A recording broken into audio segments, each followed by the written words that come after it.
Hello there, and welcome to the Sleepy Science Channel. Tonight, we are wandering into a world that most people never give a second thought.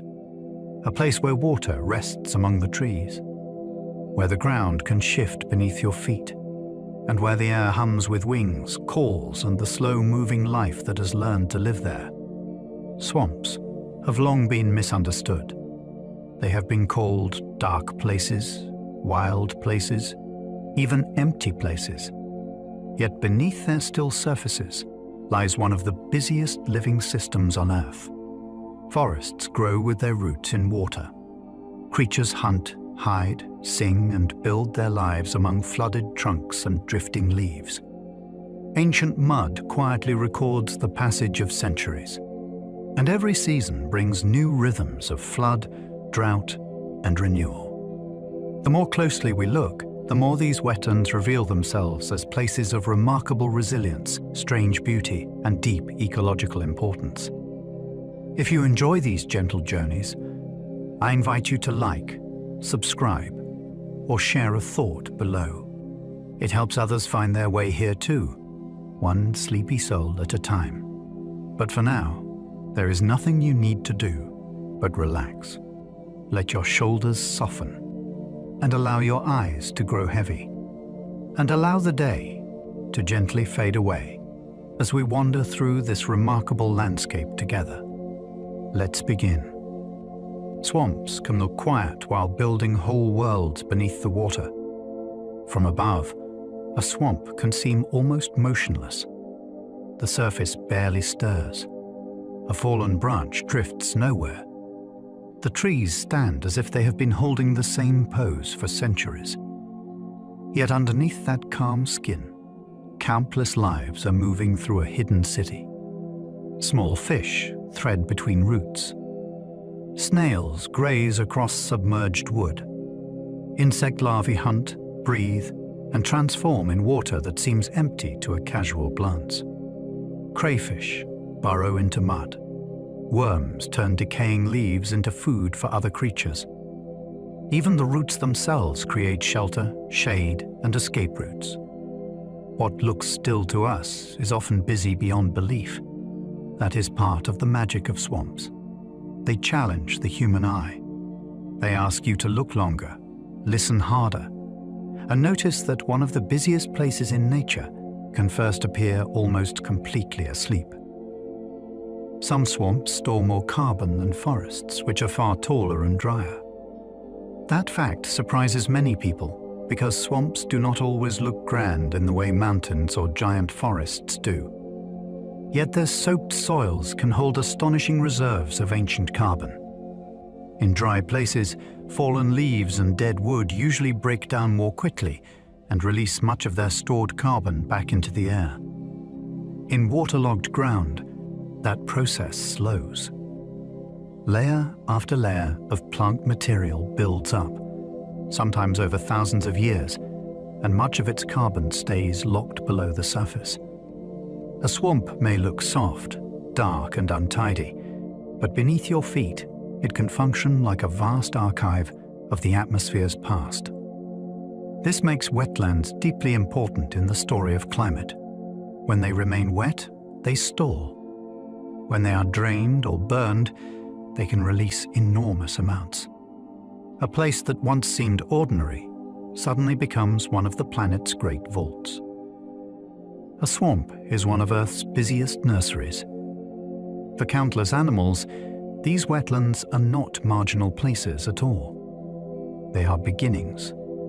Shallow water, dense plant cover, and rich supplies of food create ideal conditions for young life.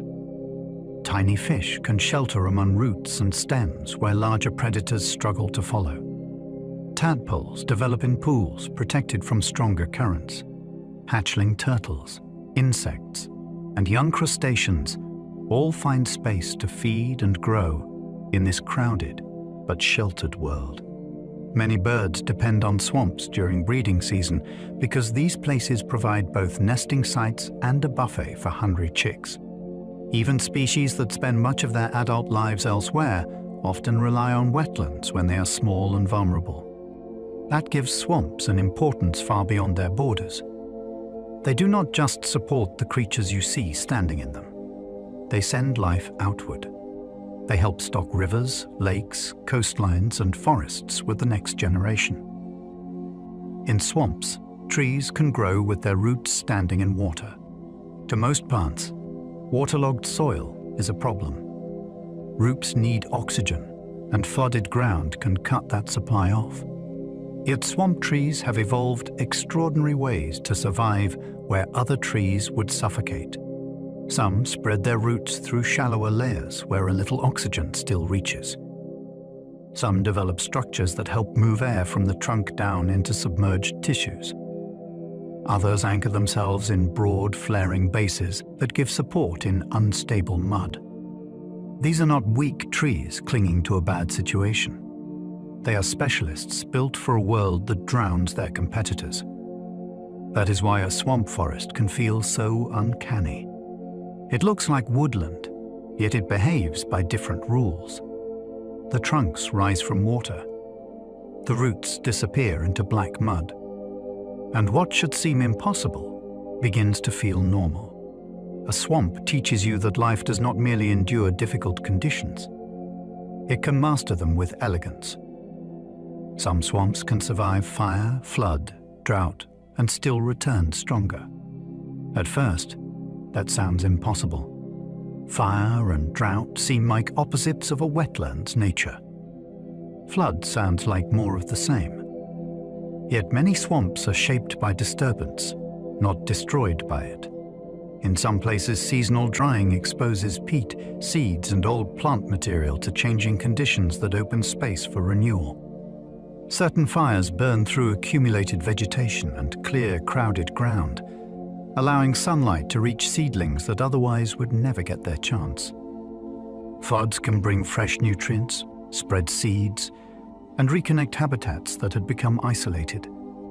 Then, when the water falls again, the entire community reshuffles. Species that were waiting in mud, seed banks, burrows, or sheltered pools begin their next chapter. A healthy swamp is often far more resilient than it appears. It bends, burns, drains, refills, and reorganizes. Instead of ending, it responds. Sometimes what looks like ruin is simply the beginning of its next form. A single swamp can feed fish, birds, reptiles, insects, and mammals. That richness begins with plants, algae, and drifting particles of life too small to notice at a glance. Sunlight hits the water. Leaves fall from trees. Microbes begin breaking them down. Insects feed on that material, then become food for fish, frogs, and spiders. Small fish are eaten by larger fish: herons, otters, snakes, and alligators. Fruits and seeds feed turtles, ducks, and mammals that move along the edges. Even animals that never touch the water may depend on prey raised in it. In that sense, a swamp is not only a habitat. It is a kitchen, pantry, and delivery system all at once. Energy moves outward through hundreds of mouths, wings, claws, and scales. That is why the loss of one wetland can echo through an entire region. When a swamp feeds so many forms of life, it is never just serving itself. It is supporting a whole surrounding world. Swamps help tame floods by slowing water before it becomes disaster. When heavy rain falls on hard ground, water can rush onward with dangerous speed. It gathers in streets, fields, and rivers, then surges into towns and low country with destructive force. A swamp interrupts that rush. Water spreads into pools, channels, and vegetated shallows where its movement slows. Tree trunks, reeds, roots, and uneven ground all help hold it back. Some of that water sinks into the soil. Some is stored on the surface. Some is released later and more gradually. This does not make swamps magical shields against every storm, but it does make them natural moderators of extremes. Their value becomes clearest when they are gone. Places that once absorbed overflow may instead send it onward. A landscape can lose its sponge and keep only the rush.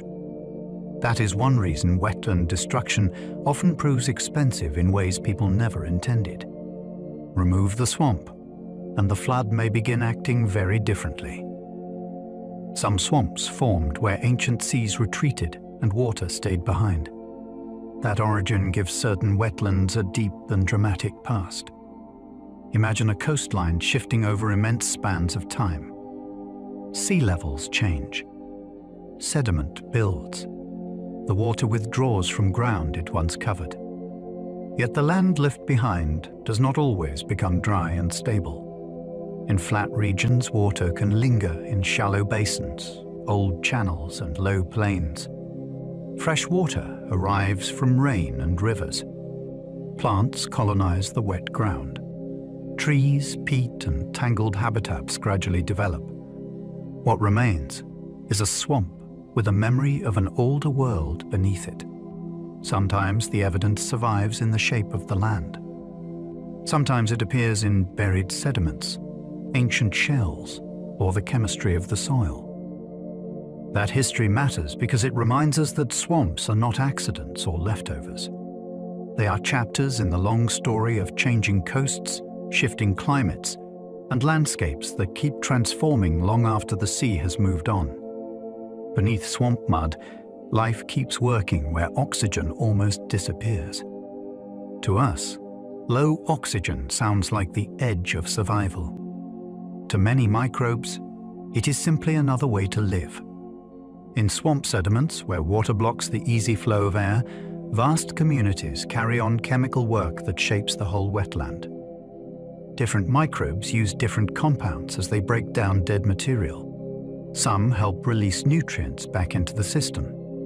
Some influence the formation of gases like methane. Some alter the chemistry of iron, sulfur, and nitrogen in ways that affect plants growing above them. This hidden labor is one reason swamp mud matters so much. It is not inert sludge.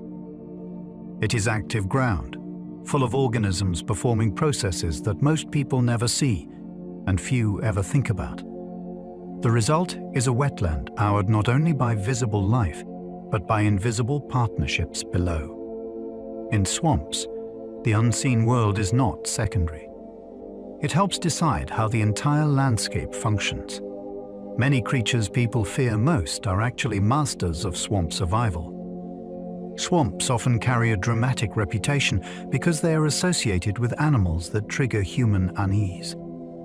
Snakes vanish into water without a ripple.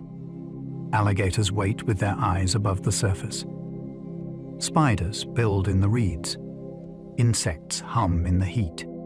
Yet these creatures are not symbols of menace in any meaningful ecological sense. They are specialists, each fitted to a place where patience, camouflage, and timing matter. An alligator can endure heat and drought by retreating to water and mud. A water snake can move through roots and shallows with astonishing efficiency. Predators that make people nervous often help keep swamp food webs balanced by controlling prey populations or removing weaker animals.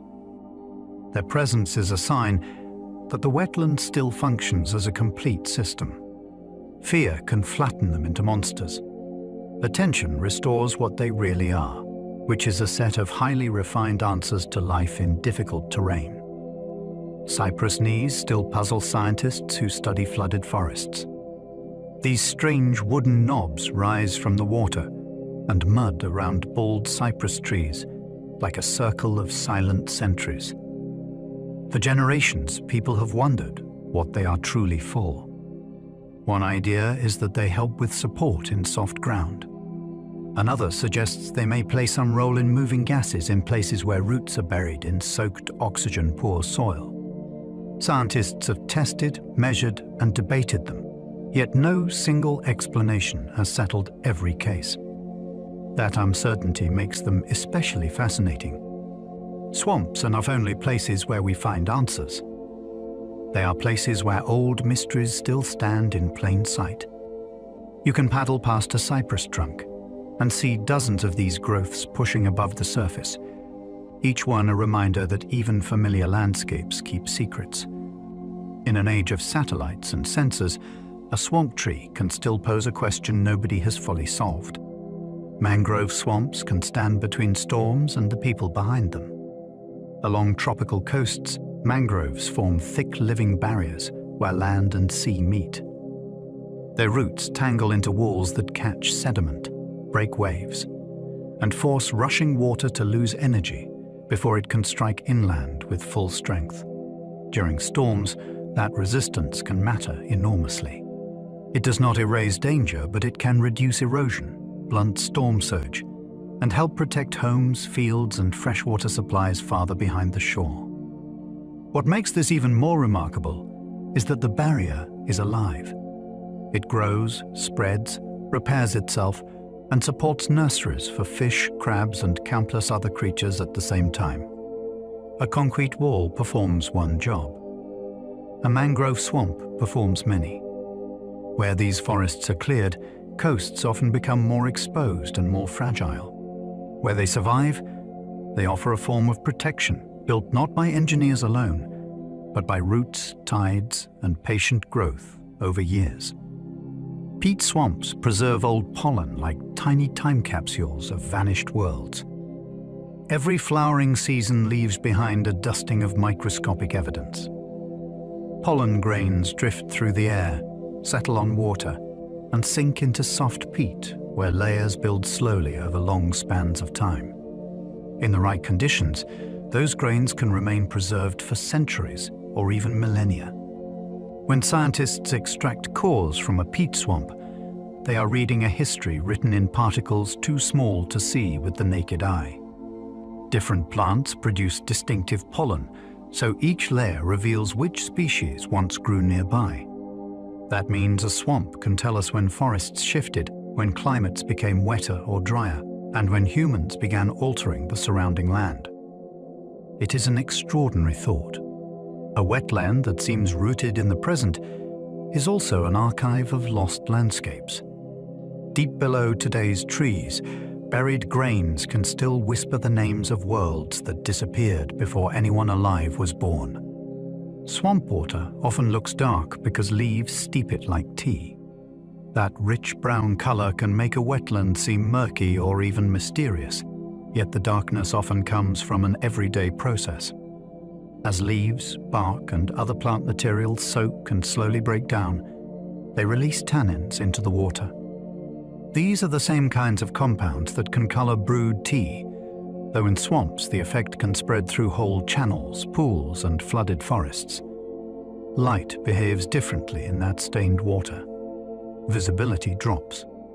Shadows deepen. Fish, roots, and drifting shapes appear and disappear with a kind of theatrical slowness. The color can also influence heat and chemistry in subtle ways, shaping which organisms thrive there. To people unfamiliar with blackwater wetlands, the darkness may suggest pollution or decay alone. In reality, it often signals a functioning natural system rich in leaf litter and plant processes. A swamp can look almost like brewed earth, and that appearance tells a story. Alligators engineer wetlands simply by digging and waiting through drought. When water levels fall, survival can depend on the deepest places left behind. In parts of the American Southeast, alligators create exactly those refuges by hollowing out depressions called gator holes.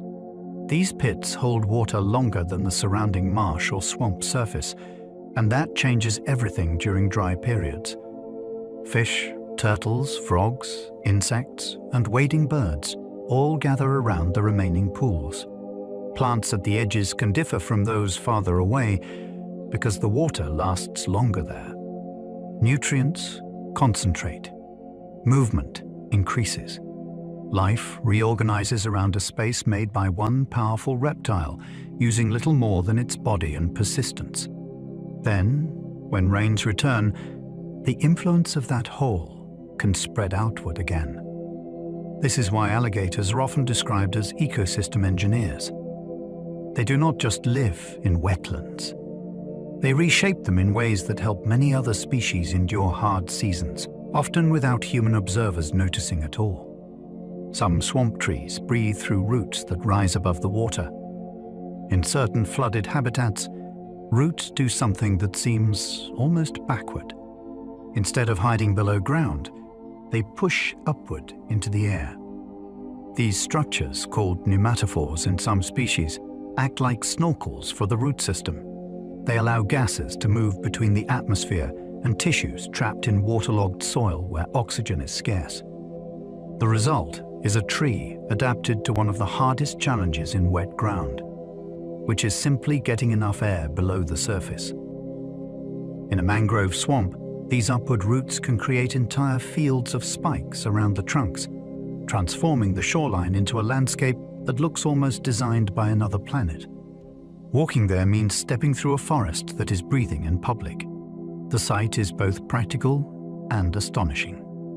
A problem that would kill many plants is answered not with retreat, but with a new architecture, one that turns breathing itself into something visible. Swamps can filter pollution before it reaches rivers, lakes, and coasts. As water moves through a wetland, it often slows enough for suspended sediment to settle out. That alone can make a major difference downstream, but the process goes further. Swamp soils, plants, and microbial communities can trap, transform, or absorb certain nutrients and contaminants moving across the landscape. Excess nitrogen, phosphorus, and other materials may be reduced before they fuel algal blooms or degrade waters beyond the wetland. Roots create surfaces where microbes can do important chemical work. Mud stores particles that might otherwise stay in motion. Vegetation intercepts runoff and changes how it moves. This does not mean swamps can safely swallow unlimited pollution. They have limits, and severe contamination can damage them badly. Yet under healthier conditions, they function as living treatment systems that work constantly and quietly. The benefit often extends far beyond the wetland itself, because cleaner water leaving a swamp can support healthier fisheries, estuaries, and communities downstream. Carnivorous plants thrive in swamps where the soil offers little nutrition. In some wetlands, the ground is wet but strangely poor. Water can wash away or lock up nutrients that many plants need, which creates a harsh botanical challenge. Carnivorous plants answer that problem with one of the most dramatic strategies in the living world. Instead of relying only on the soil, they supplement their diet by capturing small animals, usually insects. Pitcher plants lure prey into deep fluid-filled traps. Sundews use sticky droplets that glisten like nectar, but behave like glue. Venus flytraps close with startling speed after sensitive trigger hairs are touched in the right pattern. These are not monsters of the plant kingdom. They are elegant solutions to scarcity. In nutrient-poor swamps, they turn hunger into invention. That is part of their enduring fascination. A wetland can seem overflowing with life, yet some of its most famous plants evolved there because the ground itself was never generous enough. Spanish moss is not moss, and swamps helped make that famous.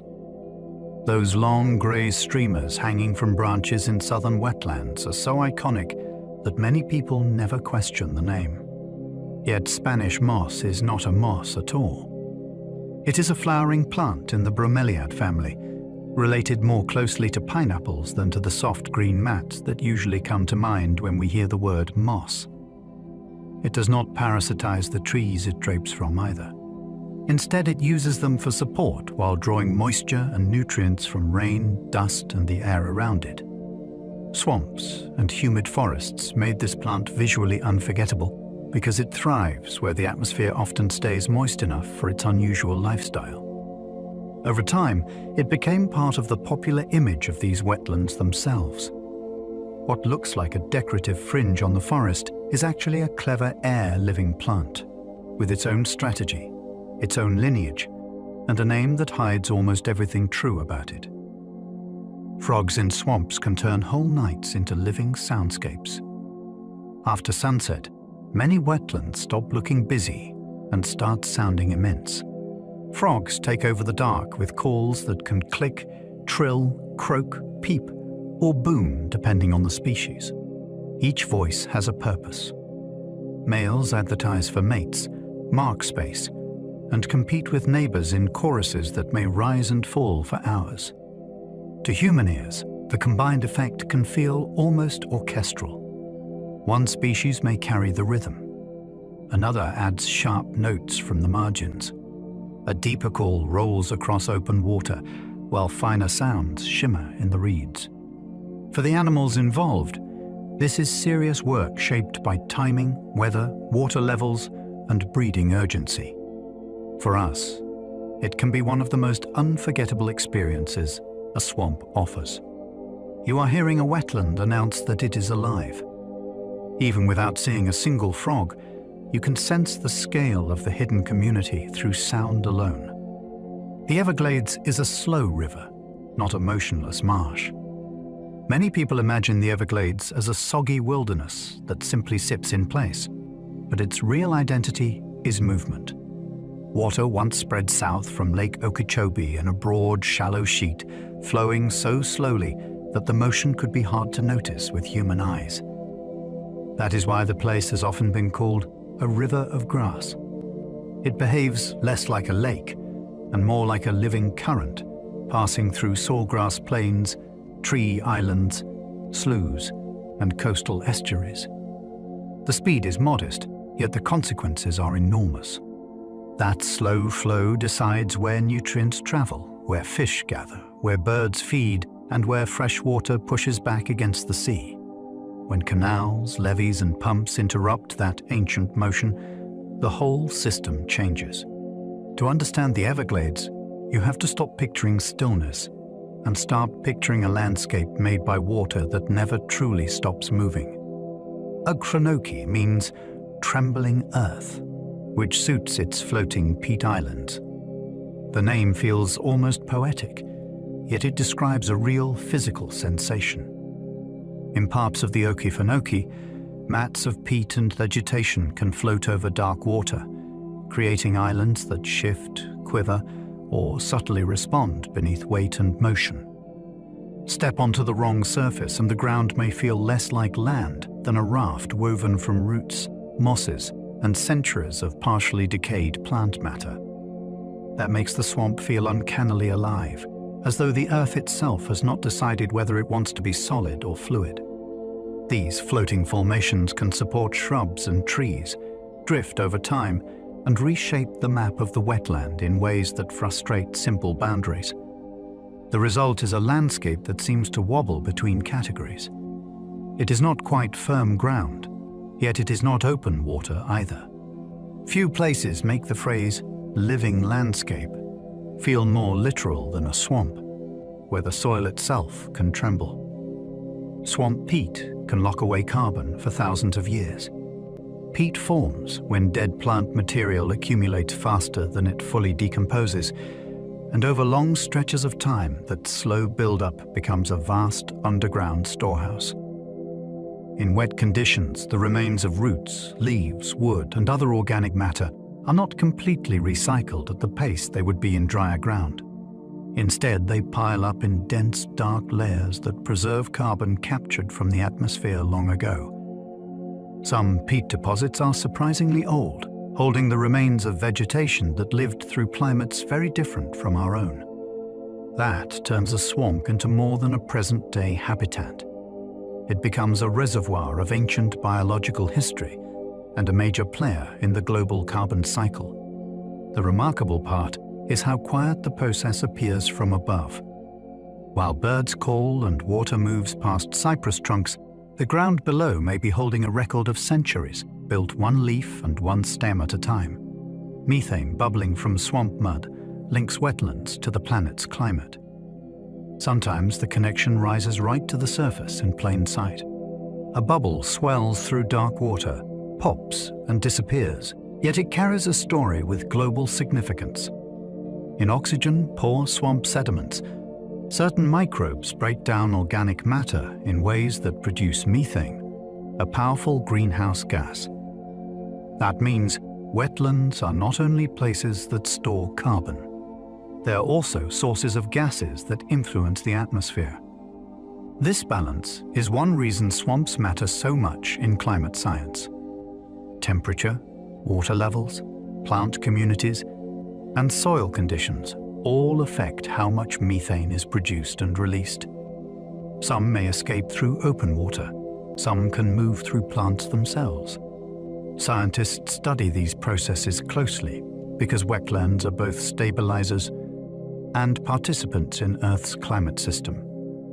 A swamp is not outside that planetary conversation. It is part of it, right down to the invisible chemistry unfolding beneath a layer of mud. Some fish survive swamp droughts by breathing air above the surface. When shallow wetlands begin to shrink under heat and dry weather, oxygen levels in the remaining water can fall dangerously low. For many fish, that would be the beginning of the end. If a few species have evolved an extraordinary backup plan, they rise to the surface and dope air directly. In North America, bowfins and gars are famous examples of fish that can tolerate harsh, stagnant conditions that would kill less adaptable species. Their bodies allow them to supplement ordinary gill breathing with access to atmospheric oxygen, which gives them a huge advantage when swamp pools become warm, crowded, and depleted. This ability changes the drama of drought. As the water contracts, some fish are not merely trapped victims. They become survivors equipped for a crisis that returns again and again. In a shrinking swamp, the simple act of breaking the surface can mark the difference between collapse and endurance. Mudskippers turn swamp edges into stages for walking fish. At the margins of tropical mangroves and tidal flats, these remarkable fish perform one of the strangest acts in vertebrate life. They leave the water and move across wet mud, using muscular fins in a way that looks almost like a crude form of walking. Their eyes sit high on the head, scanning the world above the surface. They breathe partly through moist skin and the lining of the mouth and throat, provided they stay damp enough. On land, they feed, court, defend territory, and interact in a zone where fish are not supposed to be so comfortable. Watching one scramble over exposed mud feels like glimpsing a distant echo of the deep past, when vertebrate life was first experimenting with the boundary between water and land. Mudskippers are not our ancestors in any direct sense, but they make that ancient threshold visible. They turn a swamp edge into a living demonstration of possibility. Swamps gave early human communities food, transport, shelter, and trade routes. To many modern eyes, wetlands can seem inconvenient or forbidding, yet for countless people in the past, they were practical landscapes full of opportunity. Fish, shellfish, turtles, birds, edible plants, and game animals could all be gathered from swamp environments. Reeds, wood, fibers, and mud provided materials for baskets, homes, tools, fuel, and watercraft. In flat country, waterways often served as natural roads, allowing movement and exchange where dense forest or difficult ground might slow travel over land. Settlements near wetlands could draw on a broad range of resources through changing seasons, and some communities became highly skilled at reading flood cycles, channels, and spawning times. Far from being edges of civilization, many swamps were part of its foundation. They fed people, connected places, and rewarded careful local knowledge. What looks to one era like wasteland may have been another era's pantry, workshop, and highway at once. Ancient wooden roads were laid across boggy swamps long before modern engineering. People have been solving wet ground problems for a very long time, and some of their solutions still astonish archaeologists. In parts of prehistoric Europe, communities built timber trackways across bogs and swamps using laid logs, planks, brushwood, and carefully arranged supports. These routes allowed movement across landscapes that might otherwise swallow carts, animals, or travelers in deep mud. Some trackways stretch for impressive distances and required major collective effort to build and maintain. Their remains survive because waterlogged conditions can preserve wood far better than dry ground in many cases. That preservation turns a swamp into a vault of human ingenuity. You are not only finding old timber, you are finding evidence of planning, labor, and a decision to connect one place to another, despite difficult terrain. Long before asphalt and concrete, people were already engineering passage through wetlands with skill, persistence, and an understanding of the landscape. Mosquitoes find swamp life ideal, but so do many predators. Wetlands are famous for mosquitoes, and that reputation is well earned. Standing water and shallow pools can provide perfect breeding sites where eggs hatch and larvae develop before taking wing. Yet the full story is more interesting than a simple explosion of biting insects. Those same watery nurseries also feed a wide range of predators. Fish consume larvae from below. Dragonfly nymphs seize them underwater. Beetles, backswimmers, frogs, birds, bats, and spiders all take advantage of mosquitoes at one stage or another. In a healthy swamp, they are not just pests. They are also prey woven into a much larger food web. Their abundance can help sustain animals people admire far more than the insects themselves. That does not make their bites any more welcome, but it does place them in context. Even the most annoying residents of a wetland often occupy an essential role in keeping energy moving through the system. Dragonflies hunt about swamps with flight skills older than birds. A dragonfly over dark water can seem almost mechanical in its precision. It hovers, accelerates, brakes, swivels, and changes direction with a control that still impresses engineers who study flight. These insects are aerial predators of astonishing skill, catching other insects on the wing with large eyes, specialized legs, and powerful, independently controlled wings. Their lineage is ancient, reaching far back before birds ever appeared. That depth of time adds something wonderful to the sight of one patrolling a swamp channel today. You are watching a hunter built on a very old design, refined across immense stretches of evolution. The story becomes even richer when you remember that dragonflies begin life underwater as nymphs, where they are predators there as well. A swamp gives them both worlds, first the submerged one, then the air above it. Few animals embody the linked realms of wetland life more beautifully than dragonflies do. Swamps can create floating islands held together by living roots. In some wetlands, the ground is not truly ground at all. Plants grow outward over water, their roots tangling with fallen stems, moss, and half-decayed matter, until a buoyant mat begins to form. Over time, that mat can thicken enough to support shrubs, then grasses, then even small trees. What looks like a stable island may actually be floating, rising and sinking with water levels, shifting position in storms, and flexing under its own living weight. These islands are not built in a single moment. They are assembled slowly by growth, decay, and constant weaving from below. That makes them feel almost improbable, like landscapes stitched together rather than laid down. For animals, they offer shelter, nesting space, and stepping stones through open water. For people, they challenge basic assumptions about land itself. A swamp can produce a place you can stand on, even when the world beneath it never truly stops being water. Blackwater swamps may look murky, yet they can be chemically delicate. Dark water often gives the impression of toughness, as though a swamp stained almost black must be rough, dirty, and chemically blunt. The opposite can be true. In many blackwater systems, the water is actually low in nutrients and surprisingly sensitive to change. Acids released from decaying plant material can lower the pH. Dissolved minerals may remain scarce. Light penetration shifts, productivity changes, and entire communities become adapted to conditions that are narrow and exacting rather than ruggedly indifferent. That means a swamp that looks heavy and opaque may in fact be finely balanced. Add too many nutrients from runoff, alter the flow, or change the surrounding vegetation, and the chemistry can move in ways that transform the whole system.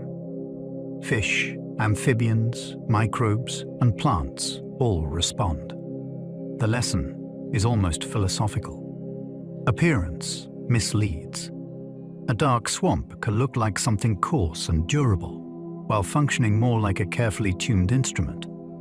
Tannins from swamp plants can change water color, chemistry, and light. When leaves and bark soak in wetland water, they release compounds that do far more than stain the surface brown. Tannins can alter how sunlight travels through the water, softening brightness, reducing visibility, and changing the way heat is absorbed. They also influence chemistry, often making conditions more acidic and affecting which organisms flourish there.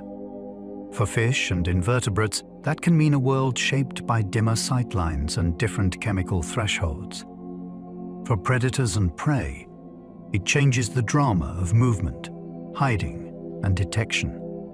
Even photographers and naturalists notice it instantly because the water seems to hold shadows inside it. Yet this is not merely a visual effect. It is part of how a swamp operates. Plant matter enters the water and begins reshaping the environment in subtle but powerful ways. A fallen leaf does not only decay. In a wetland, it can help rewrite the character of the water around it. Some swamp orchids bloom in places that flood for months. Orchids already seem improbable to many people, yet swamp orchids add another layer of surprise by thriving where roots may stand in saturated ground for long stretches of the year. These plants occupy niches that would overwhelm less specialized species, timing growth and flowering to conditions that can shift dramatically with seasonal water. Some emerge from open wet prairies or swamp edges in sudden bursts of color that seem almost unreal against dark water and sedges. Others depend on very specific hydrology, light levels, and fungal relationships in the soil, making them both beautiful and precarious. That combination is part of the fascination. A place many imagine as muddy and monotonous can produce some of the most intricate flowers in the plant world. Their presence also reminds us that swamps are not only about endurance and toughness. They can also be arenas of startling delicacy, where exquisite forms appear because the conditions are difficult, not despite it. Bold cypress trees can outlive empires while standing in swamp water. There is something almost mythic about a tree that spends centuries with its base in floodwater and still keeps growing. Bald cypress can do exactly that. Some individuals have lived for many hundreds of years, surviving storms, changing river courses, and generations of human history that rose and vanished around them. Their wood resists rot. Their form holds steady in difficult ground. Year after year, they add growth rings, recording seasons of flood, drought, and fire in a body that becomes both organism and archive. To stand before an old cypress is to face a living witness. It may have been rooted there long before nearby towns existed. It may still be there long after current roads, politics, and property lines are forgotten. Swamps often feel ancient because of trees like these. They give wetland time a different scale, one measured not in headlines or lifetimes, but in centuries of patient endurance. Swamps often protect young fish better than open water ever could. For a newly hatched fish, open water can be a dangerous place filled with hungry mouths and nowhere to hide. Swamps offer a different beginning. Roots, stems, submerged branches, and dense vegetation create a maze of cover that larger predators cannot easily penetrate. Water may be shallow, warmer in places, and rich with tiny food sources such as plankton, insect larvae, and organic particles. That combination makes wetland nurseries especially valuable during early life stages, when small fish need both shelter and steady feeding opportunities. Many species that later move into rivers, lakes, or coastal waters depend on swampy habitat while young, even if adults spend little time there. In that sense, swamps act as protective classrooms, where vulnerable life gets its first real chance. Remove those sheltered places, and survival rates can fall long before anyone notices fewer adult fish in the waters beyond. The nursery may be hidden, but its effects travel widely. Wading birds rely on falling swamp water to trap prey. A swamp in high water can scatter fish and invertebrates across a broad flooded landscape. For herons, egrets, ibises, spoonbills, and storks, that is not always ideal. Hunting becomes easier when the water begins to drop. As pools shrink and channels narrow, prey concentrates into smaller spaces, and the birds know it. Suddenly, a wetland that seemed loosely populated can turn into a feeding ground crowded with white wings, stabbing bills, and deliberate steps through the shallows. Timing is everything. Nesting seasons in some regions are closely linked to these changes because adults need dense, predictable food supplies to raise young successfully. That means the rhythm of water level is not background scenery. It is the schedule that determines whether entire colonies thrive or struggle. A few inches of decline can reorganize the food web. In swamps, falling water is not simply loss. For many birds, it is the moment the feast begins. In dry seasons, shrinking swamps can become crowded theaters of survival. As water retreats, space tightens, and the wetland changes character almost day by day. Creatures that were once spread across broad habitat begin converging in the remaining pools, channels, and damp hollows. Fish circle in denser schools. Turtles stack on logs or push toward deeper water. Predators arrive because prey is easier to find. Birds gather in impressive numbers. Competition sharpens. Escape routes narrow. What had seemed vast and forgiving becomes intimate and tense. This compression creates some of the most dramatic scenes in wetland life, not because the swamp has failed, but because seasonality is part of its design. Survival during these periods often depends on timing, mobility, and tolerance for worsening conditions. Some species endure. Some retreat into mud or burrows. Some seize the opportunity to feed. The result is a landscape turned into a stage where every remaining pocket of water matters, and every animal must make choices quickly. Some swamp snails climb upward to escape changing water levels. It is easy to overlook snails in a wetland, yet their behavior can be surprisingly dynamic.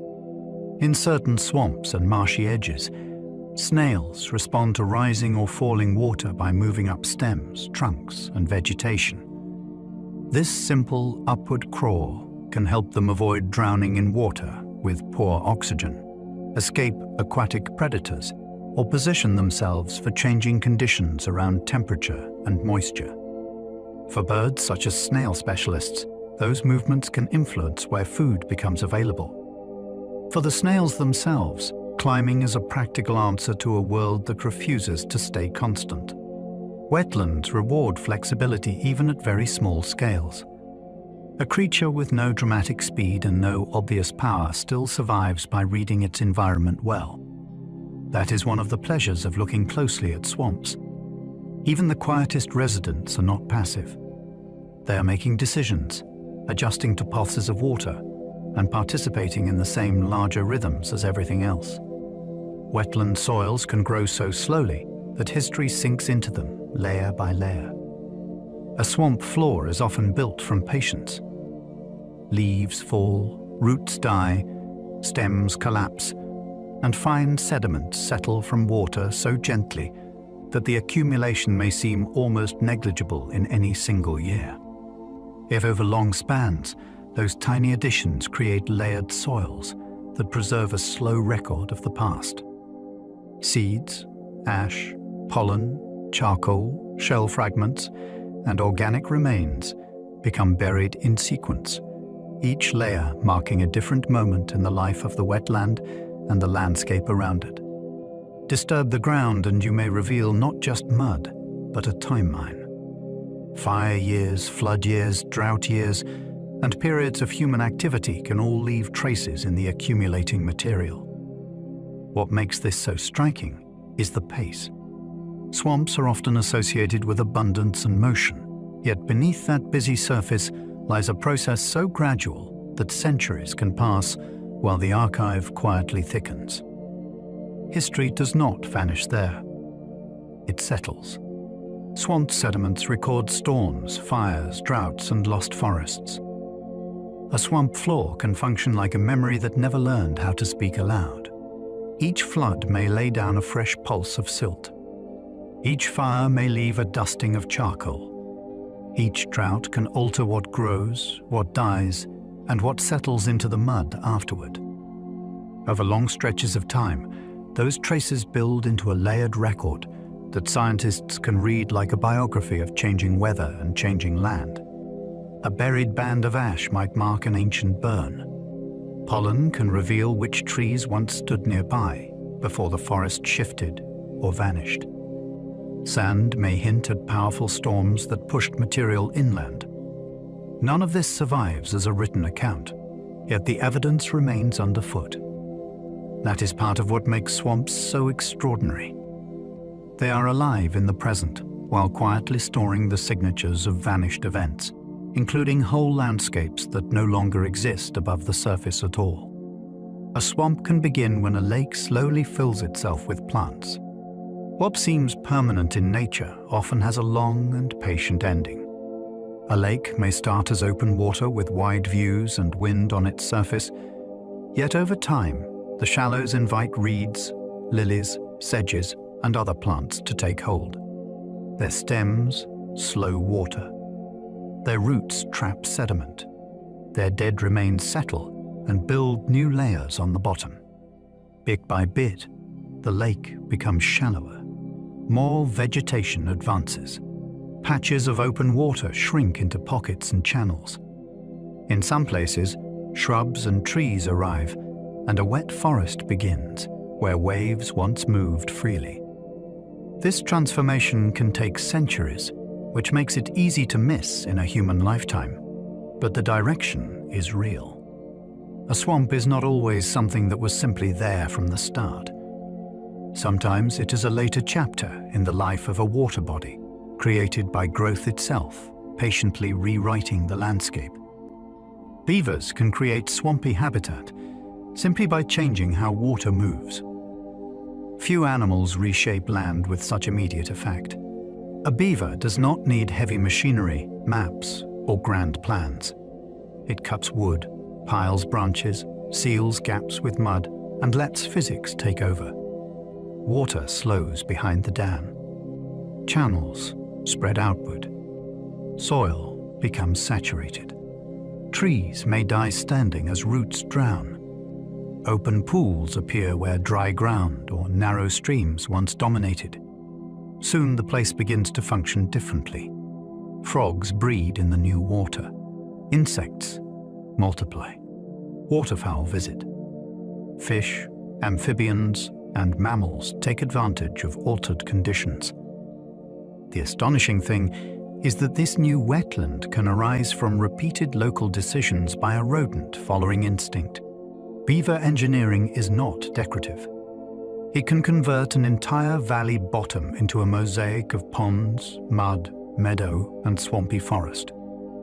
In a remarkably short span, one species can change the shape, depth, and rhythm of a whole living system. Forested swamps and marshes may seem alike, but they work differently. At a glance, both are wetlands with standing water, rich life, and soggy ground, so it is easy to blur them together. Yet the difference matters. Marshes are usually dominated by grasses, sedges, reeds, and other low-growing plants. Forested swamps are shaped by trees and shrubs that rise above the water and create vertical structure, shade, woody habitat, and a different pattern of roots and falling litter. That changes almost everything. Light reaches the surface differently. Birds use the space in different ways. Fish and invertebrates encounter different shelter. Decomposition follows different paths because leaves, wood, and herbaceous plants do not enter the system in the same proportions. Even the soundscape changes. A marsh often feels open and wind-brushed, while a swamp can feel enclosed and layered. Both are wetlands, but they are not interchangeable. To confuse them is a little like confusing a meadow with a forest, simply because both grow on land. Some swamps are freshwater worlds, while others pulse with ocean tides. Not all swamps obey the same clock. Inland freshwater swamps may rise and fall with rain, river overflow, or seasonal groundwater changes. Coastal swamps near the sea answer to another rhythm entirely. Tides push and pull through channels, bringing daily shifts in water depth, salinity, and movement. That tidal pulse transforms the habitat. Animals must cope with regular change. Plant communities organize themselves around how often salt water arrives and how long it lingers. Nutrients, sediments, larvae, and organic matter move in and out with a repeating breath that links the swamp to estuaries and open coast. By contrast, a freshwater swamp may feel more insulated, more dependent on weather and upstream flow than on the moon's pull. Both are swamps, yet they live by different schedules. One listens mainly to rain and river. The other listens every day to the sea itself, rising and retreating. Mangrove roots can trap land that rivers are trying to lose. Where rivers meet the coast, land is never entirely secure. Currents carry sediment away. Waves bite at shorelines. Storms rearrange mudbanks and channels with startling speed. In that unstable zone, mangrove roots act like living nets. Their tangled structures slow water enough for suspended particles to drop out and accumulate. Silt, clay, and organic matter collect between the roots instead of being swept onward. Over time, that process can build or stabilize ground that might otherwise erode away. It is a remarkable partnership between plant form and moving sediment. The mangroves hold the material. The material helps support more mangroves. Bit by bit, a shoreline that seemed doomed to unravel can persist or even expand. This is one reason mangrove loss can be so costly. Remove the root network, and the coast may begin giving way much faster. A mangrove swamp is not merely growing on land. Often, it is helping create it. Saltwater swamps challenge plants with thirst, even while roots stay wet. This sounds like a contradiction, yet it is one of the great paradoxes of coastal wetlands. Salt surrounds the roots, but that does not mean water is easy to use. High salinity makes it harder for plants to draw water into their tissues, so a root system can sit in soaked ground while the plant still experiences intense physiological stress. In effect, the water is present but difficult to drink. That challenge shapes the whole community. Some plants exclude salt at the root surface. Others store it, shed it, or dilute it through specialized tissues. Leaves may become thick, waxy, or otherwise adapted to reduce water loss. Growth forms change. Species sort themselves according to how much salt and tidal flooding they can endure. What looks lush from a distance is actually a hard-won balance. A coastal swamp teaches a strange lesson. Abundance of water does not always mean relief. Sometimes it means another kind of struggle entirely. Mangroves can filter salt, store carbon, and shelter baby sharks.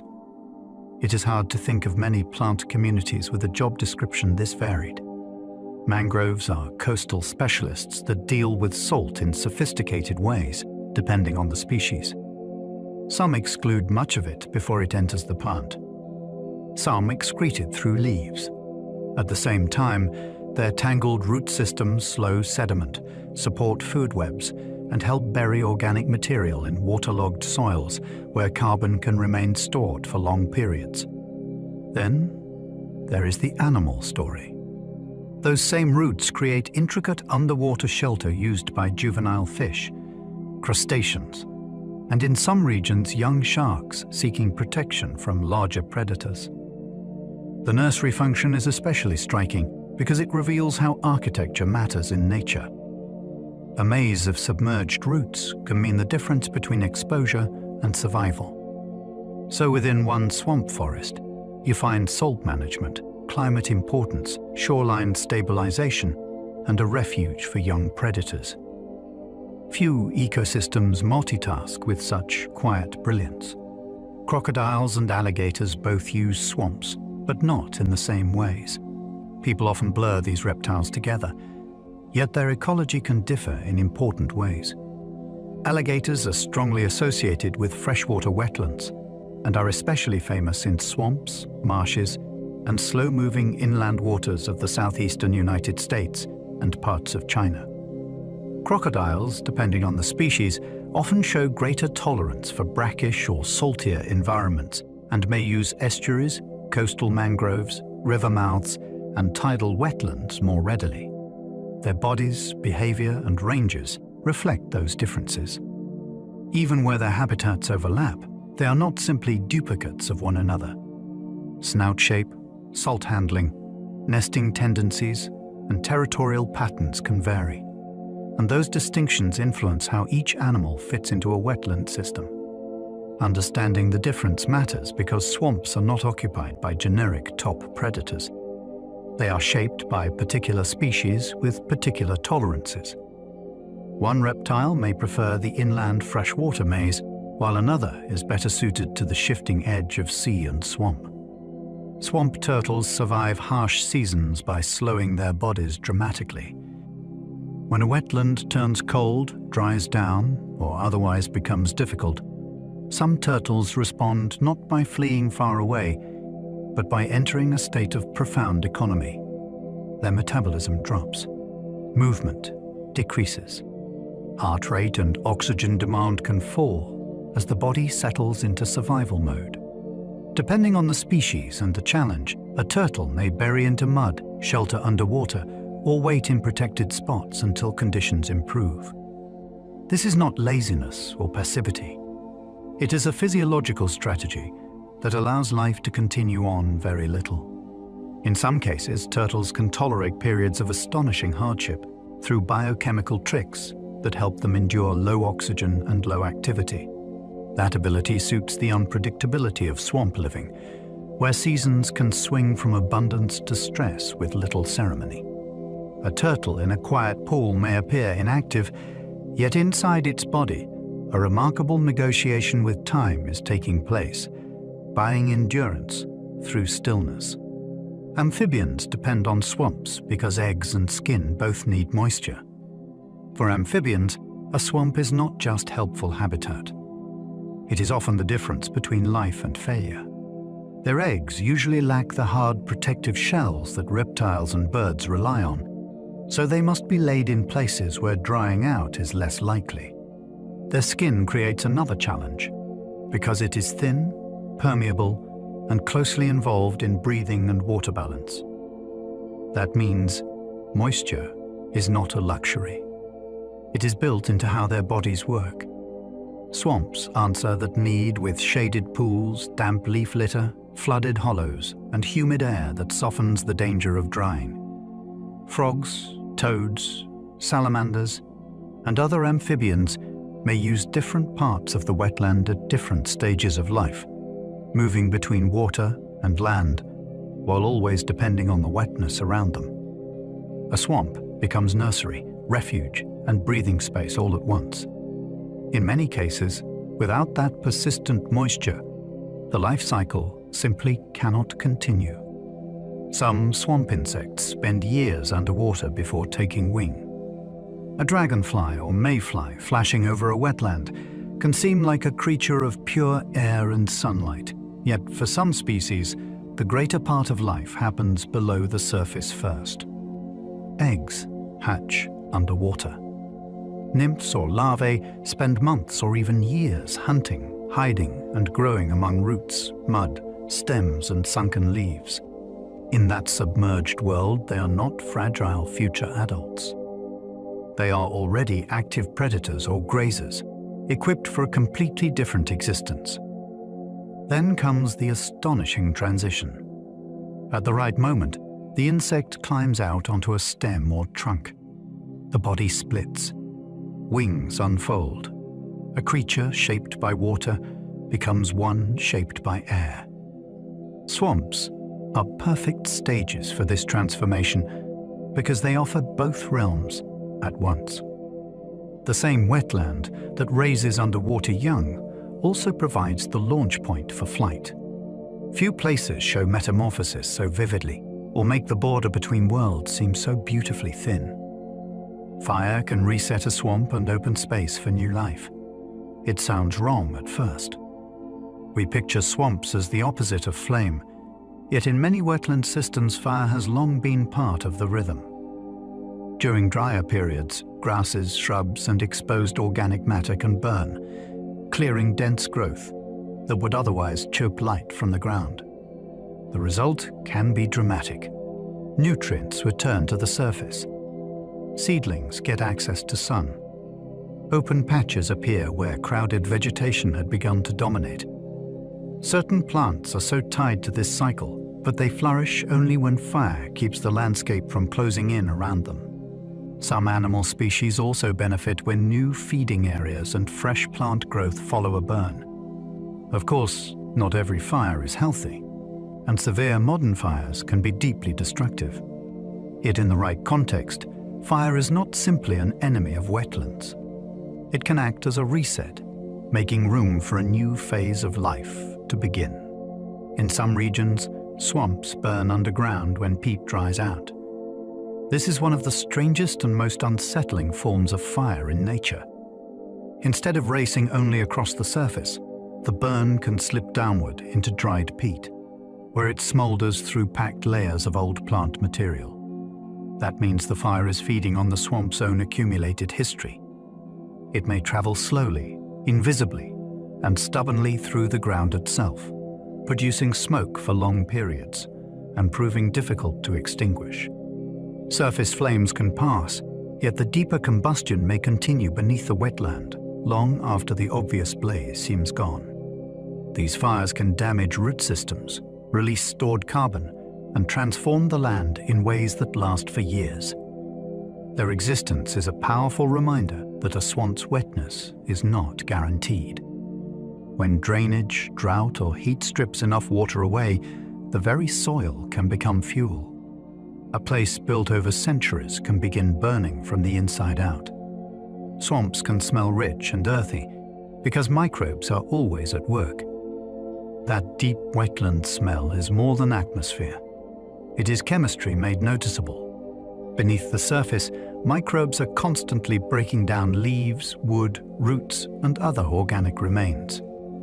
In doing so, they release compounds that drift into the air and give swamps their distinctive scent: part soil, part water, part slow transformation. The smell can shift from sweet to sour, from fresh to almost smoky or mineral, depending on season, flooding, temperature, and what is decomposing at the time. To many people, it feels ancient at once, as though the swamp is breathing out the memory of everything that has fallen into it. What makes this especially fascinating is that the scent signals activity, not stillness.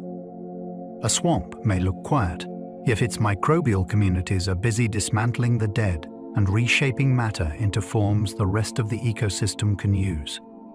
Even the air above the water carries evidence of that hidden labor. Decomposition slows in swamps, which helps unusual things survive for ages. In many places, fallen leaves, dead animals, and abandoned objects are broken down quickly by oxygen-rich conditions and a host of hungry organisms. Swamps often change that pace. Waterlogged ground can limit oxygen, reduce the activity of certain decomposers, and create conditions where decay proceeds much more slowly. That slowdown can preserve things that would vanish elsewhere. Plant fibers, wooden tools, seeds, skin, hair, and traces of entire organisms may persist far longer than anyone would expect. The wetland becomes not just a place of growth, but a place of delay, where time works differently on the remains of life. This is one reason archaeologists and paleoecologists value certain swamps so highly. They sometimes hold fragile evidence that ordinary soil would destroy. A lost object dropped into dark water may not simply rot away. It may wait, hidden and protected, until some future moment brings it back into the light. Whole trees can fall into swamps and vanish beneath patient water. In a dry forest, a fallen tree often remains visible for years as it decays in open air. In a swamp, the story can be very different. A trunk may topple into soft mud or dark water, sink gradually, and disappear beneath layers of silt, plant matter, and slow-moving sediment. From above, it is gone. Below, it begins another life as structure, shelter, and eventually buried material. Fish may use it for cover. Invertebrates colonize its surface. Fungi and microbes work through its wood at a slower pace than on dry land. Over time, more debris settles. The tree becomes part of the swamp's hidden architecture, then part of its history. There is something haunting about that process. A living giant can fall without spectacle and be absorbed so completely that later visitors never know it stood there. In swamps, disappearance is often not destruction. It is incorporation into a deeper layer of the place. Swamps have preserved bodies, tools, pollen, and even ancient footprints. Few landscapes hold the past with such strange generosity. In the right conditions, swampy ground can preserve not just broad environmental clues, but startlingly specific traces of lives once lived. Human remains have been found in waterlogged deposits, with skin, hair, and clothing details still present after immense spans of time. Wooden objects, woven materials, and tools survive where ordinary soils would have erased them. Pollen grains keep records of vanished vegetation. Even footprints can remain impressed in ancient wet sediments, marking the passage of people or animals across surfaces that later hardened or were buried. What makes this so gripping is the intimacy of the evidence. A swamp may return not only a general story of the past, but the impression of a step, the shape of a hand-made object, the face of a person lost to history. It preserves moments that feel almost impossible to recover, then keeps them in darkness for centuries. Bogs and swamps are not the same, despite how often people mix them. The confusion is understandable because both are wet and often peaty, yet they operate by different rules. Swamps are wetlands dominated by trees or shrubs, and they usually receive significant water and nutrients from surface flow, rivers, floodwater, or groundwater. Bogs are typically more isolated from those sources and depend heavily on rain. That difference changes chemistry, fertility, and plant life in major ways. Bogs are often more acidic and nutrient-poor, which is why they favor mosses, specialized shrubs, and carnivorous plants rather than wetland forests. Swamps, by contrast, often support taller vegetation, woody structure, and a different kind of productivity. So although people may use the words loosely in everyday speech, the ecosystems themselves are not interchangeable. Calling a bog a swamp smooths over two very different ways of being wet. Nature uses more than one recipe for making a saturated landscape, and these are distinct creations. Swamp forests can migrate over centuries as water patterns slowly change. A forest seems rooted, permanent, and stubbornly fixed in place. Yet on the timescale of centuries, even a swamp forest can shift across the landscape.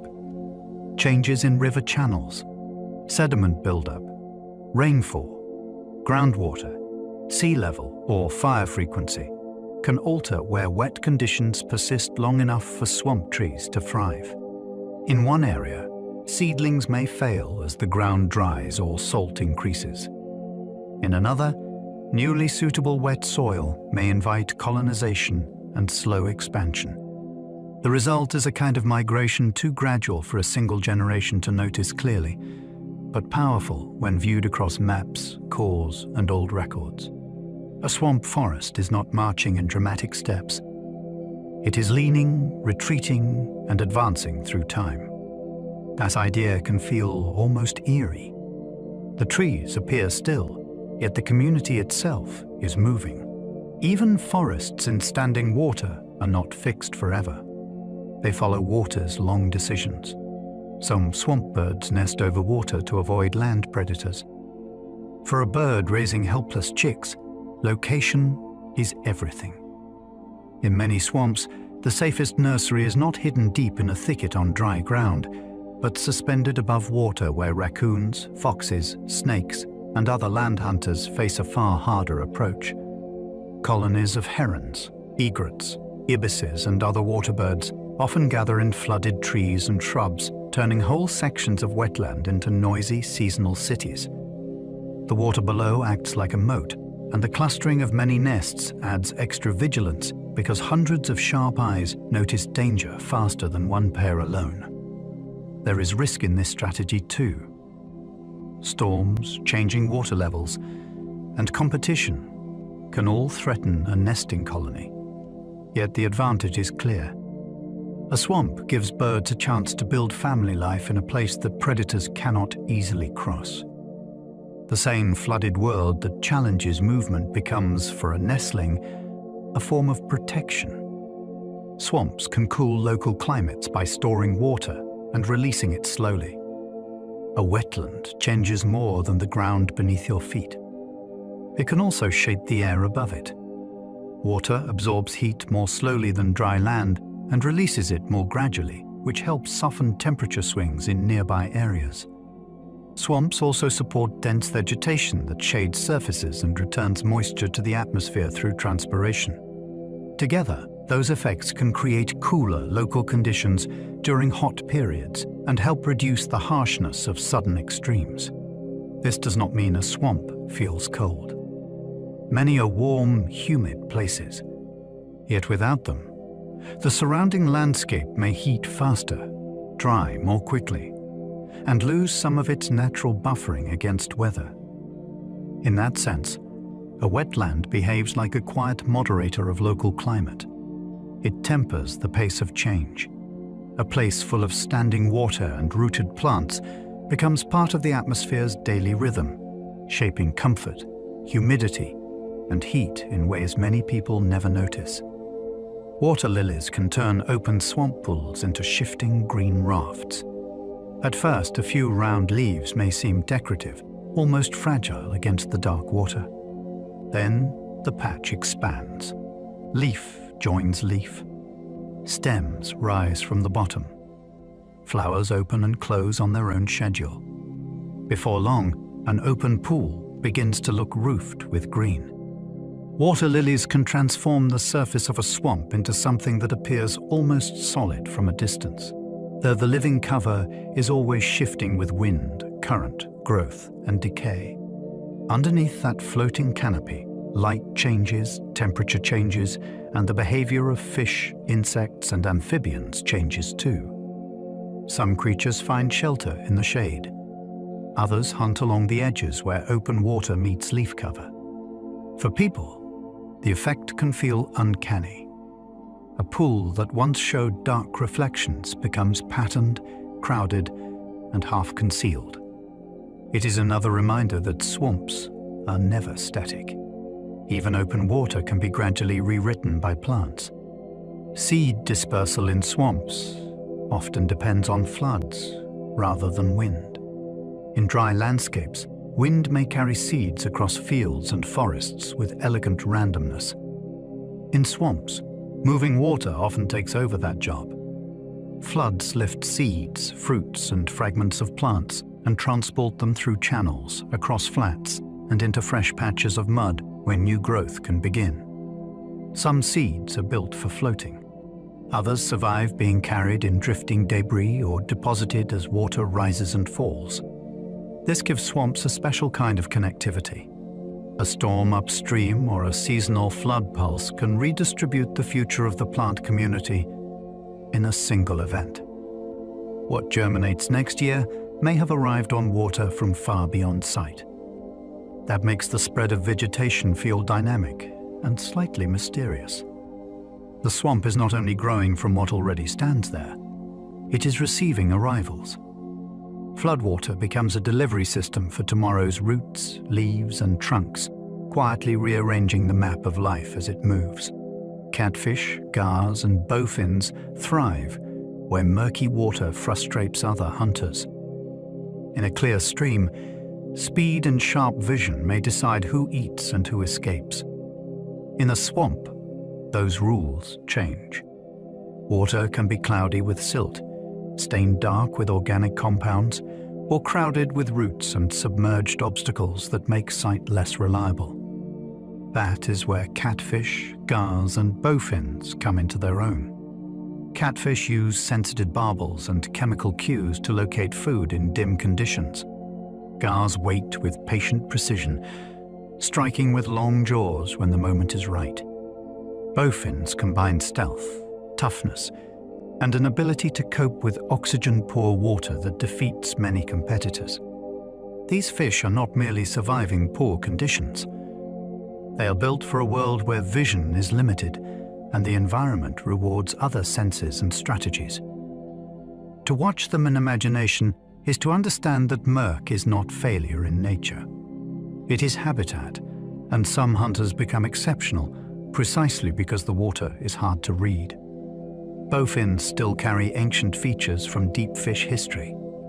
A bowfin does not look like a relic in the way a fossil does, yet it carries echoes of a very old branch of fish evolution. Its long dorsal fin ripples like a ribbon when it moves. Its skull and body plan preserve characteristics that help scientists place it near lineages far older than most of the freshwater fish people know well. This gives the animal a strange presence. It is fully alive in the present, still hunting in swamps, backwaters, and weedy shallows. Yet it also hints at deep evolutionary history beneath that ordinary reality. Seeing one is not like stepping back in time exactly, because bowfins have been evolving all along. Still, they remind us that wetlands often shelter creatures with ancient roots. A swamp can hold not only busy modern ecosystems, but living representatives of lineages that stretch far into the planet's earlier chapters. The water seems contemporary. The ancestry inside it is immense. Gar scales are so tough, they once served as arrow points. Long before modern synthetic materials, people noticed the remarkable armor carried by gar.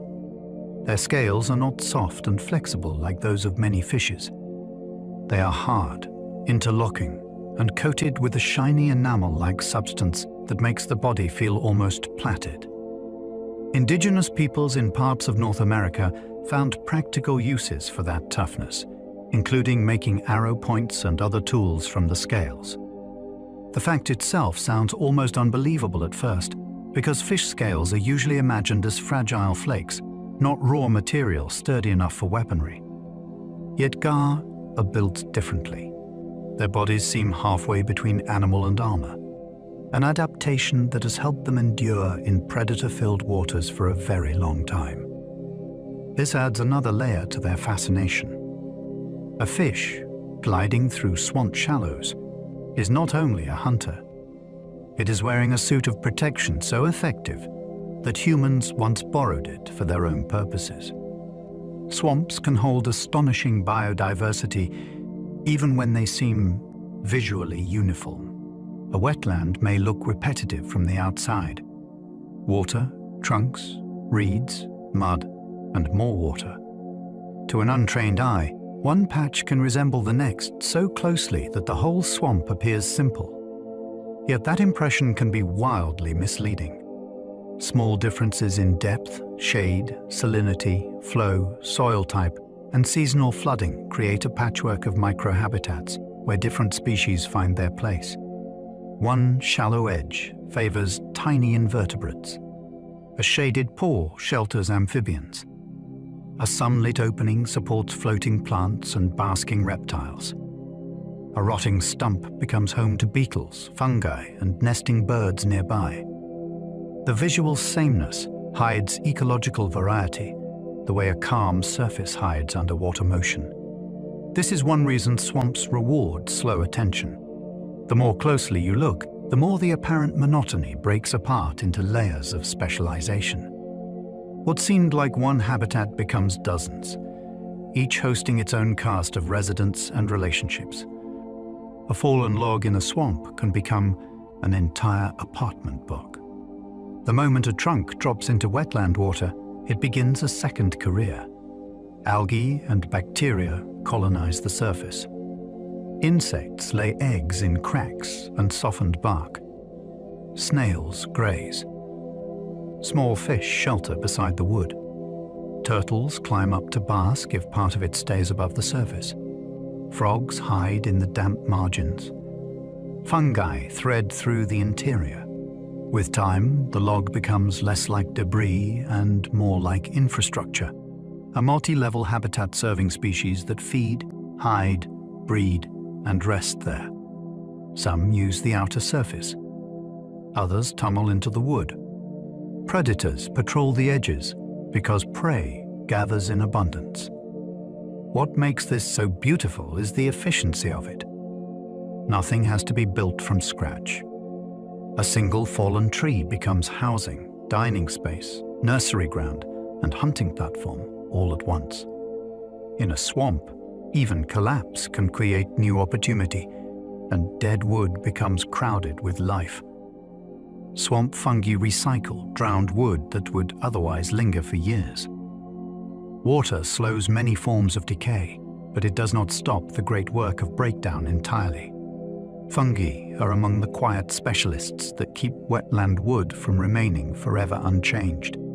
They invade soaked trunks, branches, and roots with networks of microscopic threads that release enzymes capable of dismantling tough compounds such as cellulose and lignin.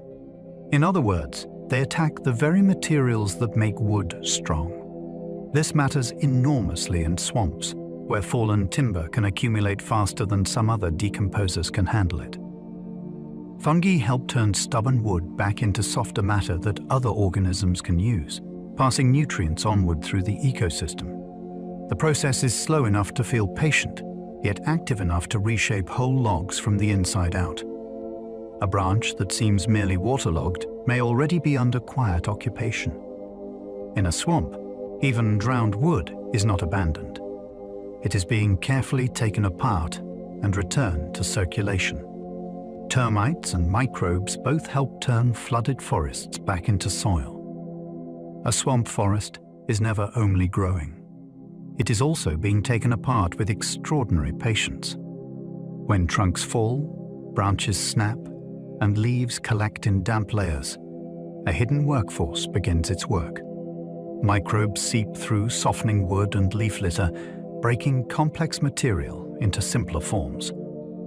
In places that dry enough at times, termites join the process with astonishing efficiency, chewing, tunneling, and fragmenting plant matter that once stood as part of the forest canopy.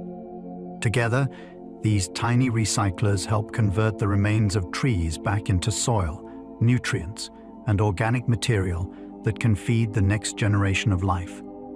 It is a grand transformation carried out by small bodies. A towering swamp tree may live for centuries, yet after it falls, whole legions of decomposers begin the long return. In wetlands, even decay has architecture. The forest does not merely die back. It is carefully dismantled and folded into the ground beneath it. In tropical swamps, buttress roots help giant trees stay upright. Some tropical swamp trees rise to astonishing heights from ground that seems far too soft to support them. The secret often lies in buttress roots, those great flaring walls of wood that spread from the base of the trunk like fins or folded sails. Instead of relying only on deep anchoring roots in unstable, waterlogged soil, the tree extends support outward, widening its base and distributing the strain of height and wind across a broader area. The result can look almost sculptural. A massive trunk does not simply emerge from the mud. It appears to stand on wooden wings. These roots also create pockets of shade, hollows, and pathways used by animals moving through the wetland floor. So what begins as a structural solution becomes habitat as well. In a tropical swamp, engineering and beauty often arrive together. A giant tree solves the problem of standing tall in soft ground by becoming more dramatic at ground level. Swamp canopies can hide monkeys, birds, snakes, and orchids all at once. When people picture swamps, they often focus on the waterline, the roots, the mud, and the life moving close to the surface. Yet in many tropical wetlands, another world begins overhead. The canopy can hold an entire hidden community that rarely reveals itself all at once. Monkeys travel branch to branch above flooded ground. Birds nest, call, and flash through shafts of light. Snakes drape along limbs where they nearly vanish against bark and leaves. Orchids cling high on trunks and branches, blooming far above the dark water below. This vertical layering makes a swamp feel much larger than it first appears. There is the world at your feet, the world below the water, and the world lifted into the trees. Each level hosts different lives, different risks, and different opportunities. A swamp is not only wide, it is tall with secrets.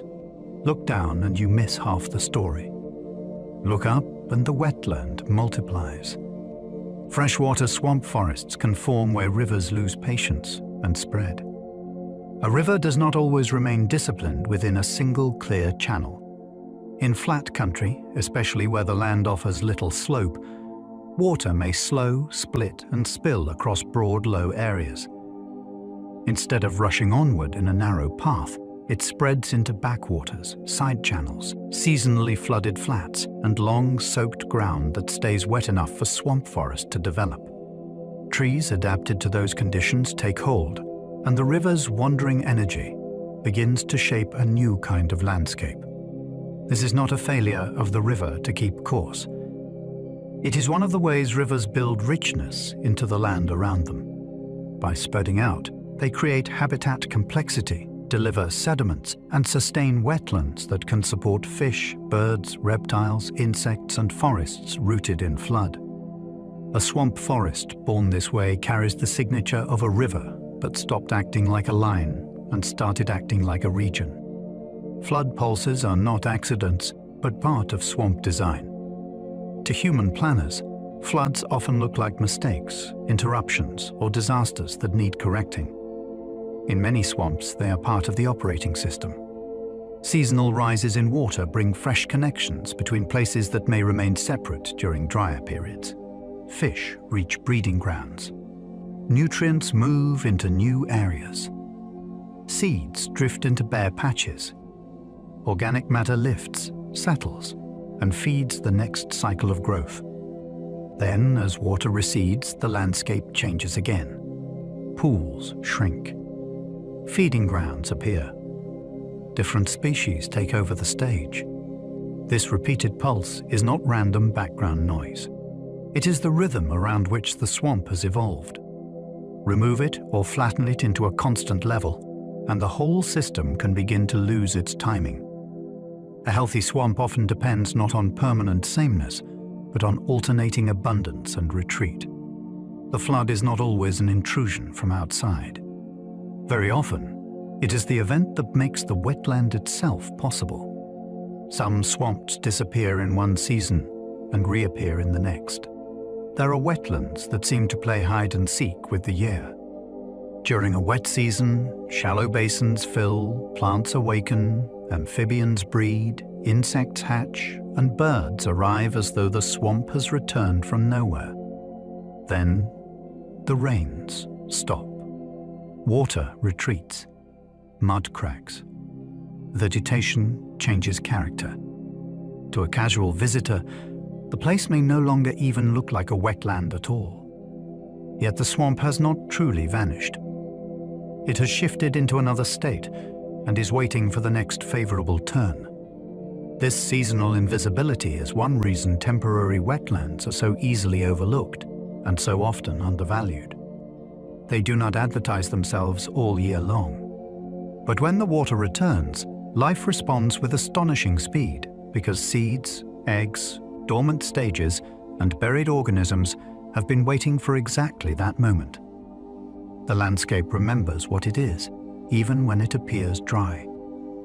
In swamps, absence can be a form of preparation. Seasonal swamps can trigger sudden explosions of breeding, feeding, and migration. The first return of water after a dry stretch can transform a quiet landscape with almost shocking speed. Dormant eggs hatch. Frogs begin calling. Insects emerge in numbers that seem impossible only days earlier. Fish move into newly flooded areas to feed or spawn. Birds arrive because fresh, shallow water offers exactly the conditions they have been waiting for. It is as though an invisible signal has been sent across the food web, and everything responds at once. These bursts of activity are among the most dramatic expressions of swamp timing. Life does not unfold there at a steady pace all year. It often comes in concentrated surges tied to rainfall, flooding, and the reappearance of temporary habitat. That urgency makes perfect sense. A seasonal wetland offers opportunity, but only for a limited window. So when the water comes, the swamp can erupt with movement, sound, hunger, courtship, and travel in a remarkably short time. Swamps helped shape the evolution of animals that tolerate low oxygen. Life in a swamp can be demanding in ways that are easy to overlook. Warm, still water and muddy sediments often contain far less oxygen than fast-flowing streams or well-mixed lakes. Over long periods, that challenge has favored animals able to endure conditions that would overwhelm less adaptable species. Some fish rise to gulp air. Some turtles survive long spans of reduced oxygen by slowing their bodies and altering their chemistry. Certain invertebrates and amphibians cope through tolerance, timing, or behavior that keeps them alive in water others would avoid. A swamp is therefore more than habitat. It is an evolutionary filter. It rewards bodies that can remain calm when oxygen runs low and punishes those that cannot. This helps explain why so many wetland animals seem unusually tough, strange, or inventive. They are products of a landscape that regularly asks a brutal question. Can you keep going when the very water around you gives you less to breathe? Some swamp plants move oxygen from leaves down into drowned roots. For a plant rooted in flooded soil, the problem is severe.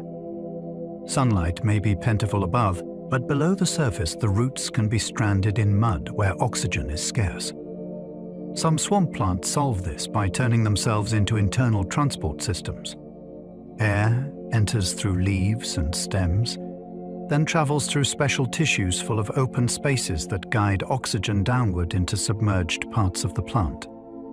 In effect, the plant carries its own breath from sky to root. This allows it to survive in ground that would suffocate many other species. The idea is wonderful because it makes the whole organism feel connected in a new way. Leaves are not merely for catching light. They also help support life far below the waterline. A swamp plant can stand with its feet in drowning soil and still thrive by moving air through its own body, like a living bridge between atmosphere and mud. Tiny algae in swamps can support food webs far larger than themselves. They are easy to miss because they can be microscopic, suspended in water or coating surfaces in thin green films. Yet algae are among the great quiet producers of swamp life. Using sunlight, they build fresh organic matter that feeds tiny grazers and small aquatic animals, which are then eaten by larger creatures moving up the chain. A wetland rich in algae may be supporting insects, snails, fish, frogs, and birds without most observers ever noticing where much of that energy began. In some places, algae grow on submerged stems, on mud, on floating surfaces, or in the water itself, creating multiple entry points into the food web. Their importance can be especially striking in shallow, productive wetlands, where light reaches much of the water column. The lesson is humbling. A swamp does not rely only on its obvious giants like trees and reeds. Sometimes the smallest green lives are helping feed almost everything else. Swamps can begin as glacial leftovers, river backwaters, or coastal transitions. Not every swamp has the same origin story, and that variety makes them even more fascinating. Some begin in depressions left behind by retreating glaciers, where meltwater gathered and vegetation slowly took hold. Others form in abandoned bends and backwaters where rivers changed course and left wet, low ground behind. Along coasts, swamps can appear where fresh water, tidal influence, sediment, and slow drainage meet in unstable borderlands. That means a swamp is not one single kind of place repeated over and over. It is a wetland answer to many different geological histories. One may owe its existence to ancient ice, another to a restless river, another to the long negotiation between land and sea. When you step into a swamp, you are often stepping into the afterlife of some older landscape event. The water may seem still, but the history that created it can involve glaciers, floods, coastline shifts, and centuries of ecological succession. Even a small swamp can influence the health of an entire watershed. Size can be deceptive in wetlands. A modest swamp tucked into one corner of a landscape may look minor on a map, yet its effects can travel far beyond its edges. Water entering that small basin may slow, spread, cool, settle, and leave in altered condition. Sediment may drop out. Nutrients may be taken up or transformed. Organic matter may feed food webs that extend into streams and rivers beyond the swamp itself. During storms, even a small wetland can hold back part of a surge that would otherwise move downstream more abruptly. During dry times, it may release water gradually and help sustain local flow. Species also use small swamps as stepping stones, breeding sites, refuges, or seasonal feeding grounds. Remove one, and the damage may show up somewhere else entirely. That is the hidden power of wetlands. A place that seems locally small can still be systemically important across a much larger landscape. Wetlands, once dismissed as wasteland, are now recognized as natural infrastructure. For a long time, many people looked at swamps and saw inconvenience. They saw soggy ground that resisted farming, slowed roads, bred insects, and seemed to offer little compared with drained land or built surfaces. So wetlands were filled, ditched, cut off, and treated as obstacles to progress. What changed was not the swamp itself, but our understanding. Scientists, planners, and communities began to recognize that these places store floodwater, support fisheries, clean runoff, stabilize coasts, and provide habitat that cannot easily be replaced once lost. In other words, swamps were performing essential work all along. We had simply failed to count it. Calling wetlands natural infrastructure captures that shift in perspective. It means a swamp is not empty space waiting for improvement. It is already doing jobs that cities and societies depend on. The remarkable part is that nature built this infrastructure without concrete pipes or steel, and often performs multiple services at once. Draining swamps often destroys services people only notice once they vanish. A drained swamp may briefly look like a gain. The land appears drier, easier to cross, easier to build on, and more obedient to human plans. Yet the losses often reveal themselves later and somewhere else. Floods may arrive faster because the water has nowhere to spread and slow. Water quality may decline because runoff now moves downstream with fewer natural filters in the way.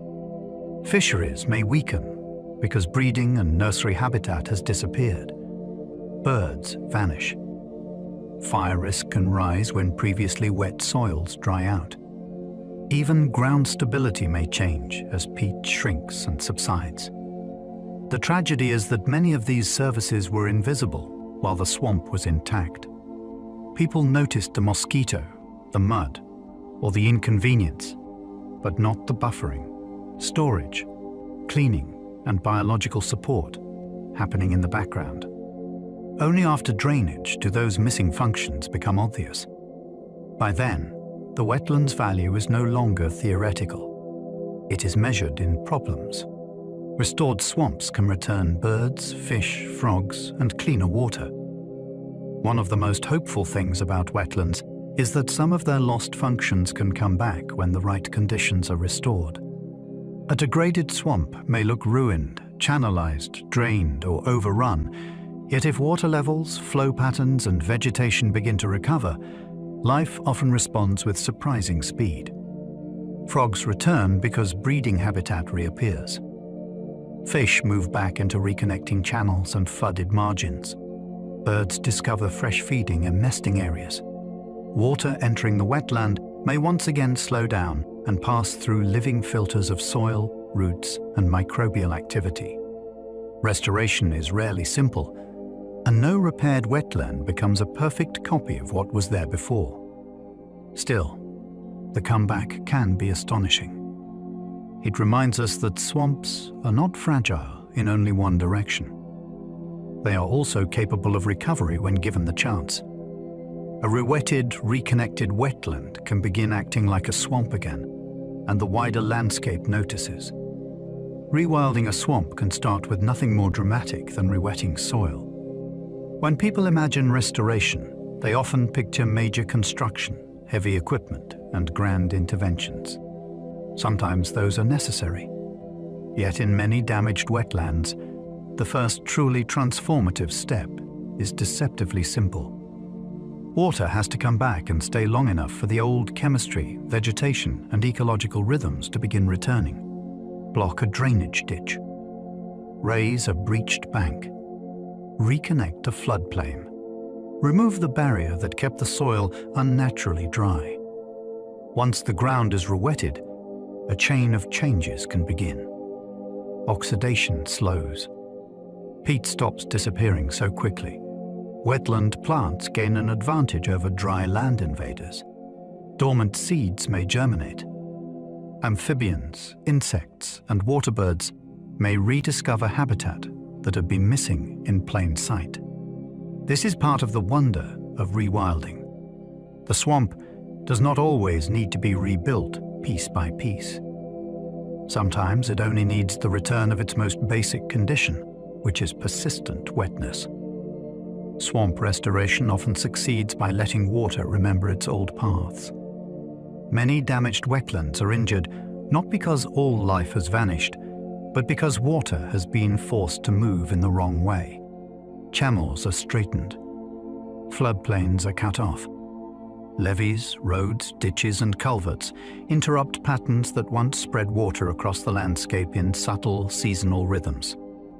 Restoration can succeed when those constraints are removed or softened enough for flow to resume something closer to its former behavior. Water spills again into old depressions. Side channels reconnect.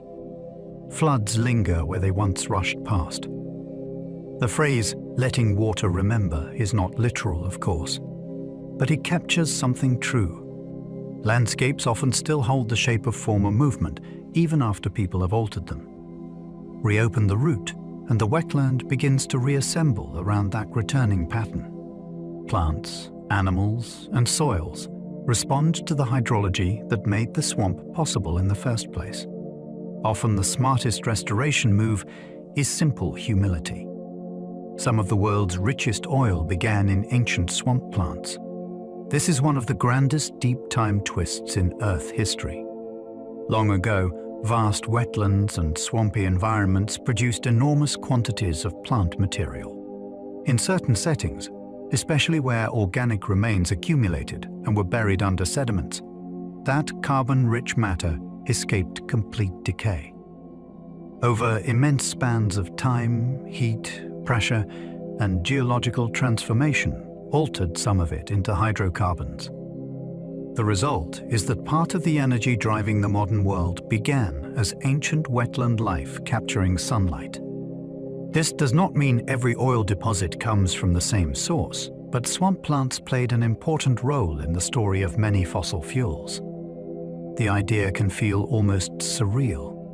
A lush, vanished wetland, crowded with vegetation in a world no human ever saw, becomes buried, altered, and eventually tapped by drills millions of years later. In that sense, some of the world's wealth is deep stored swamp sunshine from another age. Coal is, in part, the deep time legacy of vanished swamps. Before coal was ever mined, burned or hauled in black trains across industrial landscapes, it began as living plant matter in ancient wet environments. In swampy settings where dead vegetation accumulated faster than it fully decomposed, thick organic deposits built up over long periods. Burial, pressure, heat, and time then transformed those deposits through stages that eventually produced coal. So when people speak of coal seams, they are also speaking in part about lost wetlands compressed into stone like archives of a prehistoric biosphere. The thought changes how coal feels. It is no longer just a fuel. It is fossilized ecology, the remains of vast plant communities that once stood in water, captured carbon from ancient air, and entered the earth instead of returning quickly to the atmosphere. A vanished swamp can survive in this strange form for hundreds of millions of years. Then humans dig it up and release that old sunlight in fire. Giant swamp forests once helped raise oxygen to extraordinary prehistoric levels. During parts of the Carboniferous period, immense swamp forests spread across broad lowlands of the ancient world. Towering club moss relatives, giant horsetails, ferns, and other plants captured vast amounts of carbon through photosynthesis. When so much plant material accumulated in wet ground and avoided complete decomposition, more carbon was buried rather than rapidly returned to the atmosphere. Over long stretches, that imbalance helped oxygen levels rise far above what we experience today. The consequences were dramatic. High oxygen may have supported enormous arthropods and influenced fire behavior across prehistoric landscapes. In other words, swamp forests were not merely local ecosystems. They were participants in reshaping the chemistry of the whole planet. That is a staggering idea. A wetland, multiplied across continents and through time, helped alter the very air. The next time a swamp seems small or marginal, it is worth remembering that ancient ones once helped tune the atmosphere for an entire age. Ancient swampy worlds may have helped insects grow far larger than today. When scientists uncover fossils of enormous ancient arthropods, the imagination wakes up immediately. Dragonfly-like predators with wingspans far beyond those of modern species. Millipede relatives long enough to seem almost unbelievable. These creatures lived in parts of the prehistoric world, when vast swampy forests spread across lowlands, and atmospheric oxygen may have been much higher than it is now. Many researchers think those oxygen-rich conditions helped certain arthropods support larger bodies than would be practical today. The swamp connection matters because those wet forests were part of the planetary process that helped shape the air itself. So the giant insects of deep time were not just strange accidents. They may have been products of a world in which wetland plants, atmospheric chemistry, and animal physiology were all linked. It is a thrilling idea. Ancient swamps may not only have hosted weird giants, they may have helped make them possible. Swamps can drown sound, distort distance, and change how animals communicate. A swamp does not carry sound in a simple way. Water, dense vegetation, Open pools, tree trunks, humidity, and soft ground all affect how calls travel. Some sounds are absorbed and muffled. Others roll strangely across water and seem closer or farther away than they really are. In a place like that, communication becomes a challenge of timing, pitch, and persistence. Frogs may call from positions that let their voices carry just enough. Birds choose perches and moments that help signal through cluttered space. Insects fill the air with repeated patterns that cut through background noise. Predators and prey both have to interpret a world where hearing can mislead. That gives swamp acoustics a fascinating power. The landscape itself becomes part of the conversation. A call is never just a call. It is also a test against reeds, trunks, misty air, and water that throws sound around in unexpected ways. The swamp shapes what can be heard. Some snakes hunt swamps by sensing vibration more than clear sight. In dark water, tangled roots, and heavy vegetation, vision is not always the best guide. For some swamp-dwelling snakes, success depends more on reading motion than on getting a perfect view. Vibrations in water and ground can reveal a struggling fish, a passing frog, or the movement of something edible just beyond sight.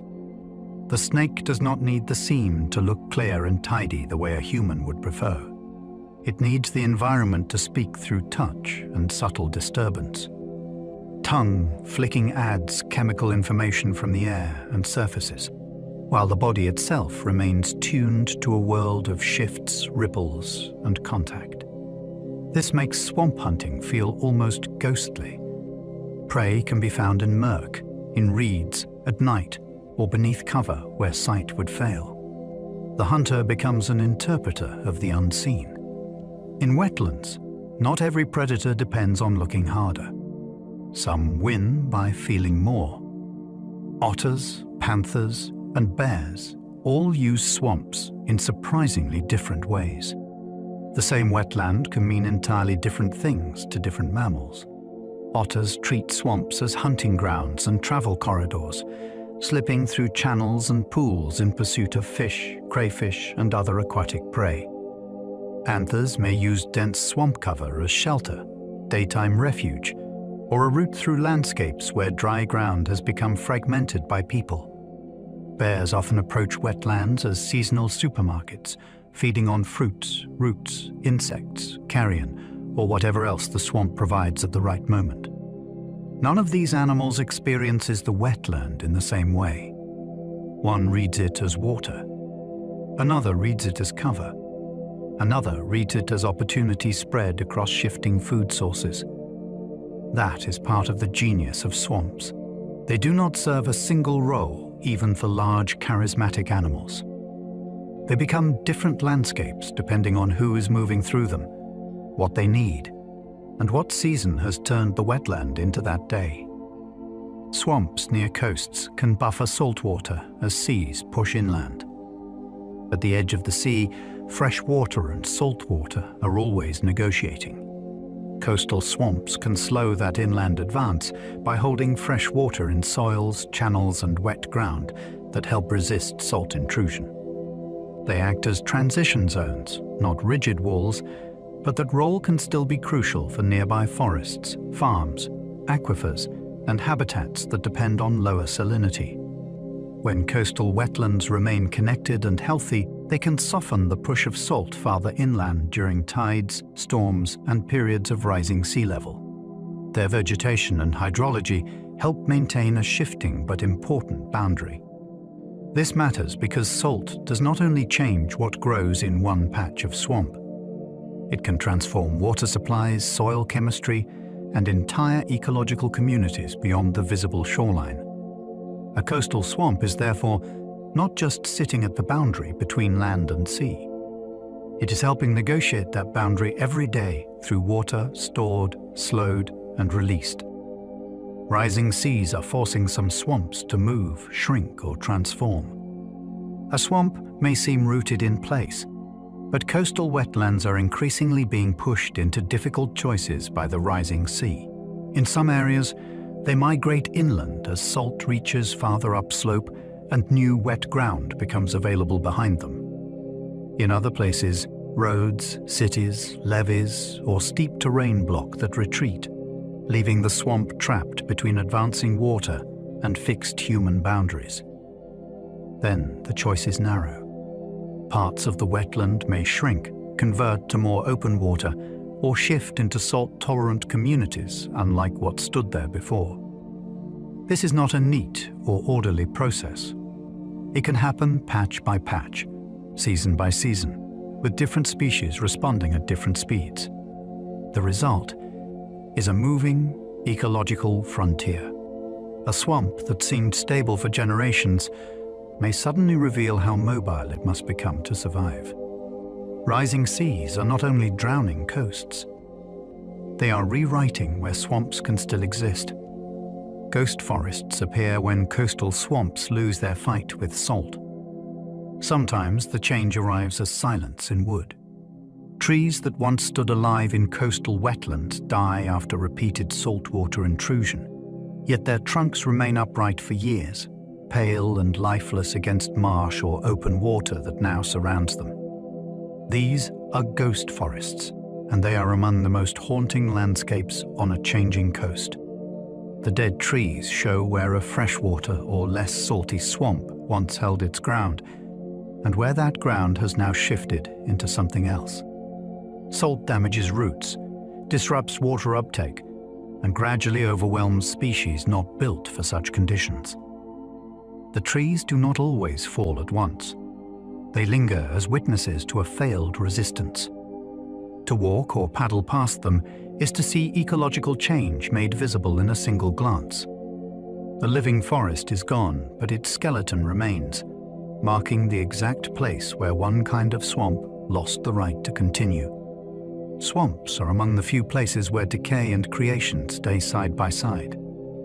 In many landscapes, growth and breakdown feel separated in the mind. One belongs to spring and sunlight.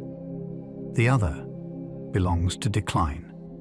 Swamps collapse that distinction. Fresh shoots rise from water beside rotting trunks. New roots thread through mud full of old leaves. Larvae feed in water darkened by decomposition, then emerge into the air above living flowers and green stems. Dead wood becomes habitat. Fallen plants become soil. Buried remains feed future growth.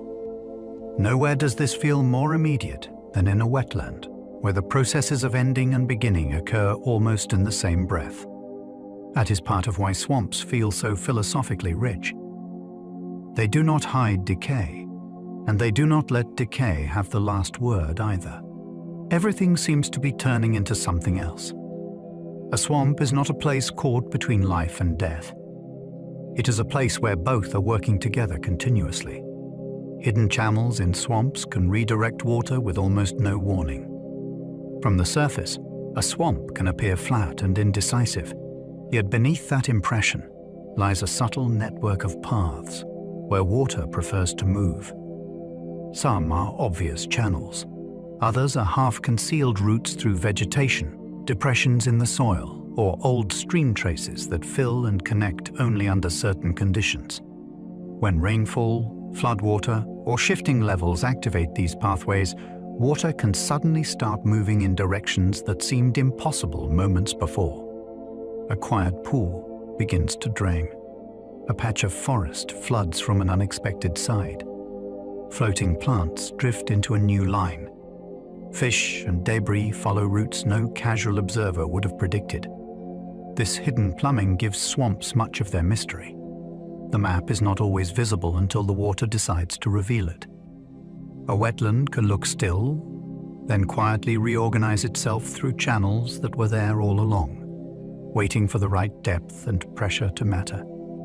Swamp maps can change faster than human boundaries drawn across them. People love stable lines. We mark property, counties, protected areas, and management zones as though the land underneath will hold still for paperwork and law. Swamps often refuse that bargain. Channels migrate. floating mats drift. Sediment builds in one place while water opens another. Storms carve shortcuts. Drought exposes ground that floods again months later.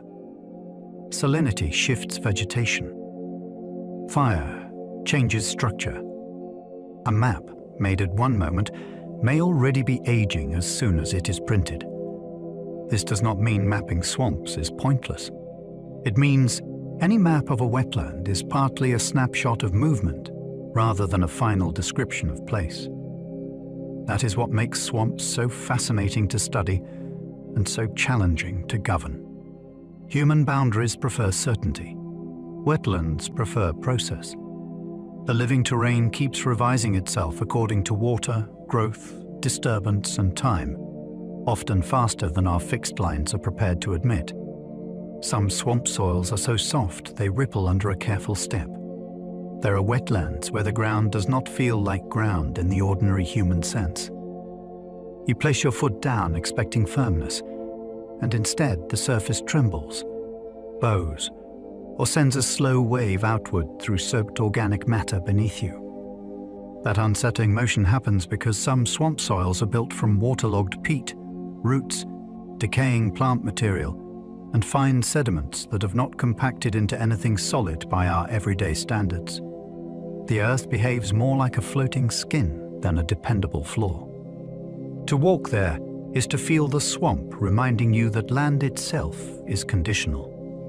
For plants and animals adapted to it, that softness is normal. For us, it feels almost magical, as though the landscape were breathing under pressure.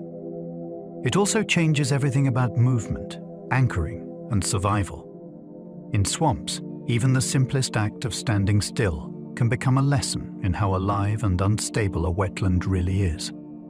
Floating peat can support shrubs and trees on surprisingly little ground. One of the strangest sights in a swamp is a patch of seeming woodland that is not truly anchored to solid earth below.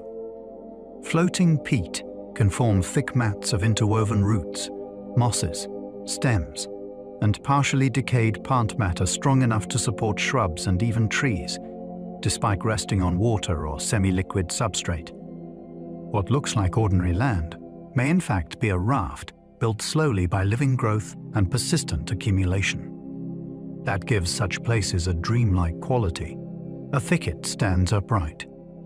Birds perch and nest.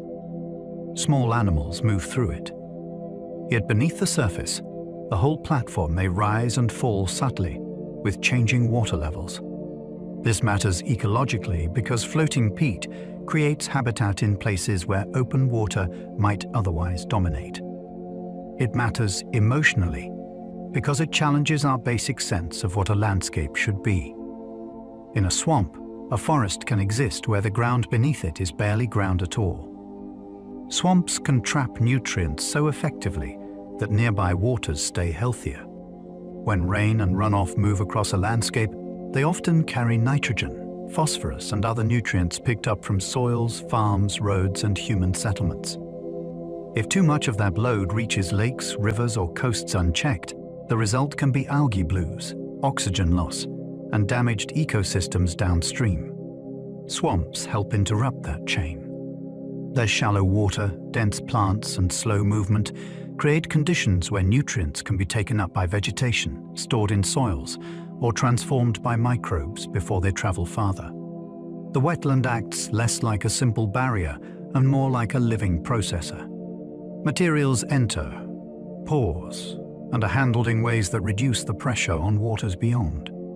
This is one reason a swamp can protect places people care about, even when those places lie miles away. The health of an estuary, fishery, or stream may depend partly on the soggy patch of ground upstream doing quiet biochemical work. Nutrient overload can unravel swamp balance and favor entirely different species. A swamp adapted to lean or moderate nutrient levels can change dramatically when too much fertilizer-rich runoff begins pouring in.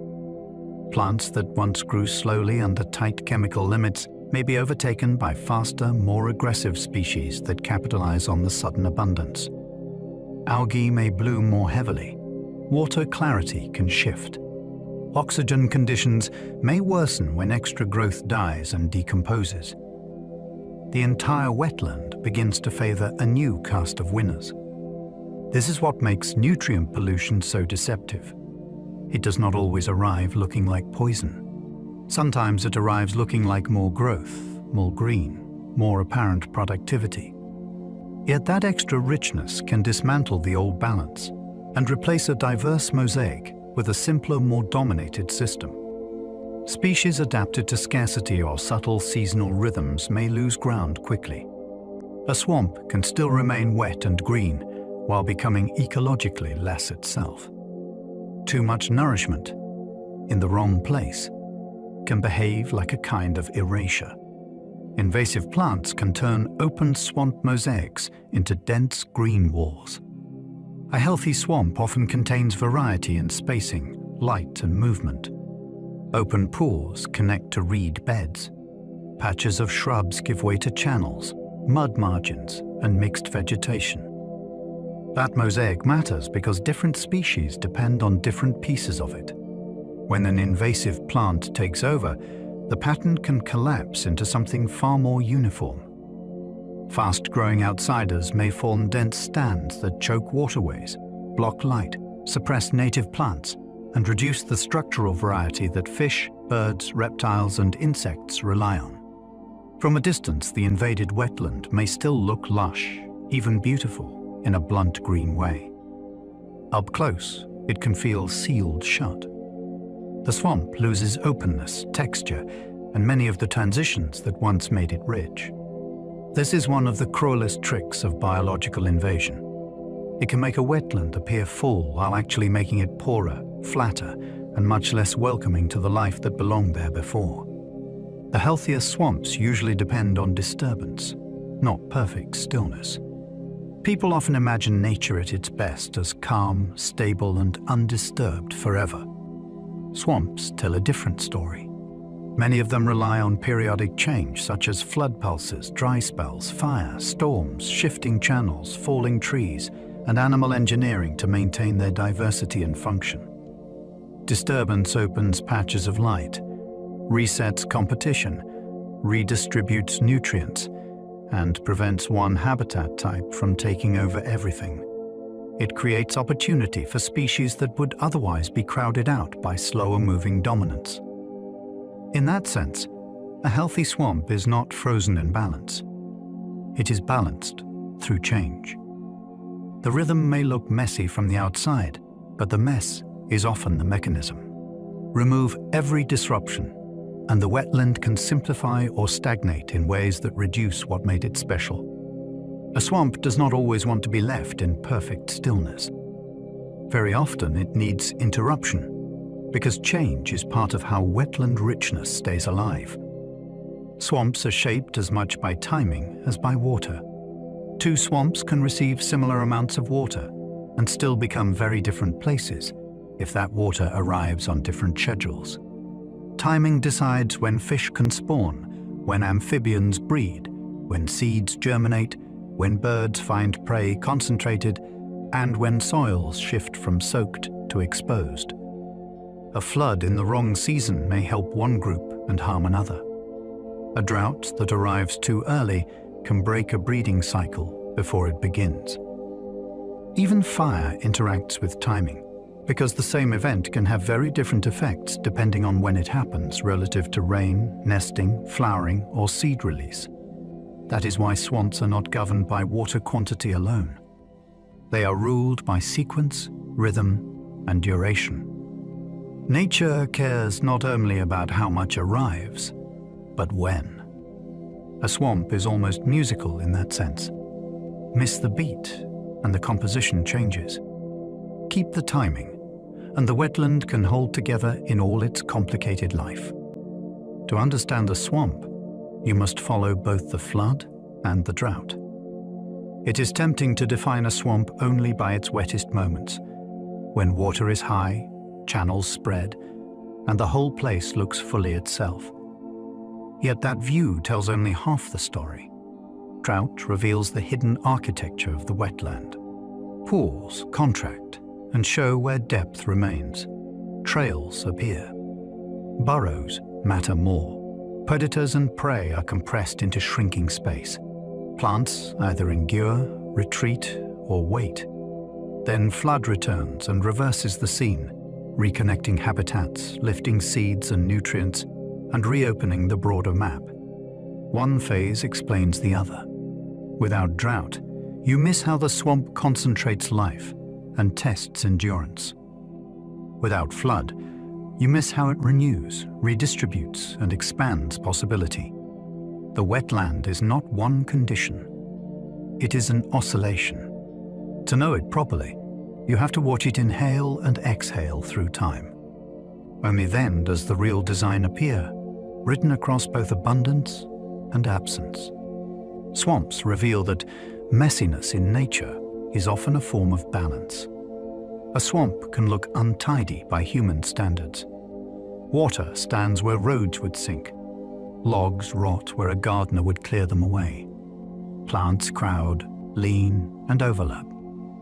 Channels twist without obvious order. Mud swallows boundaries.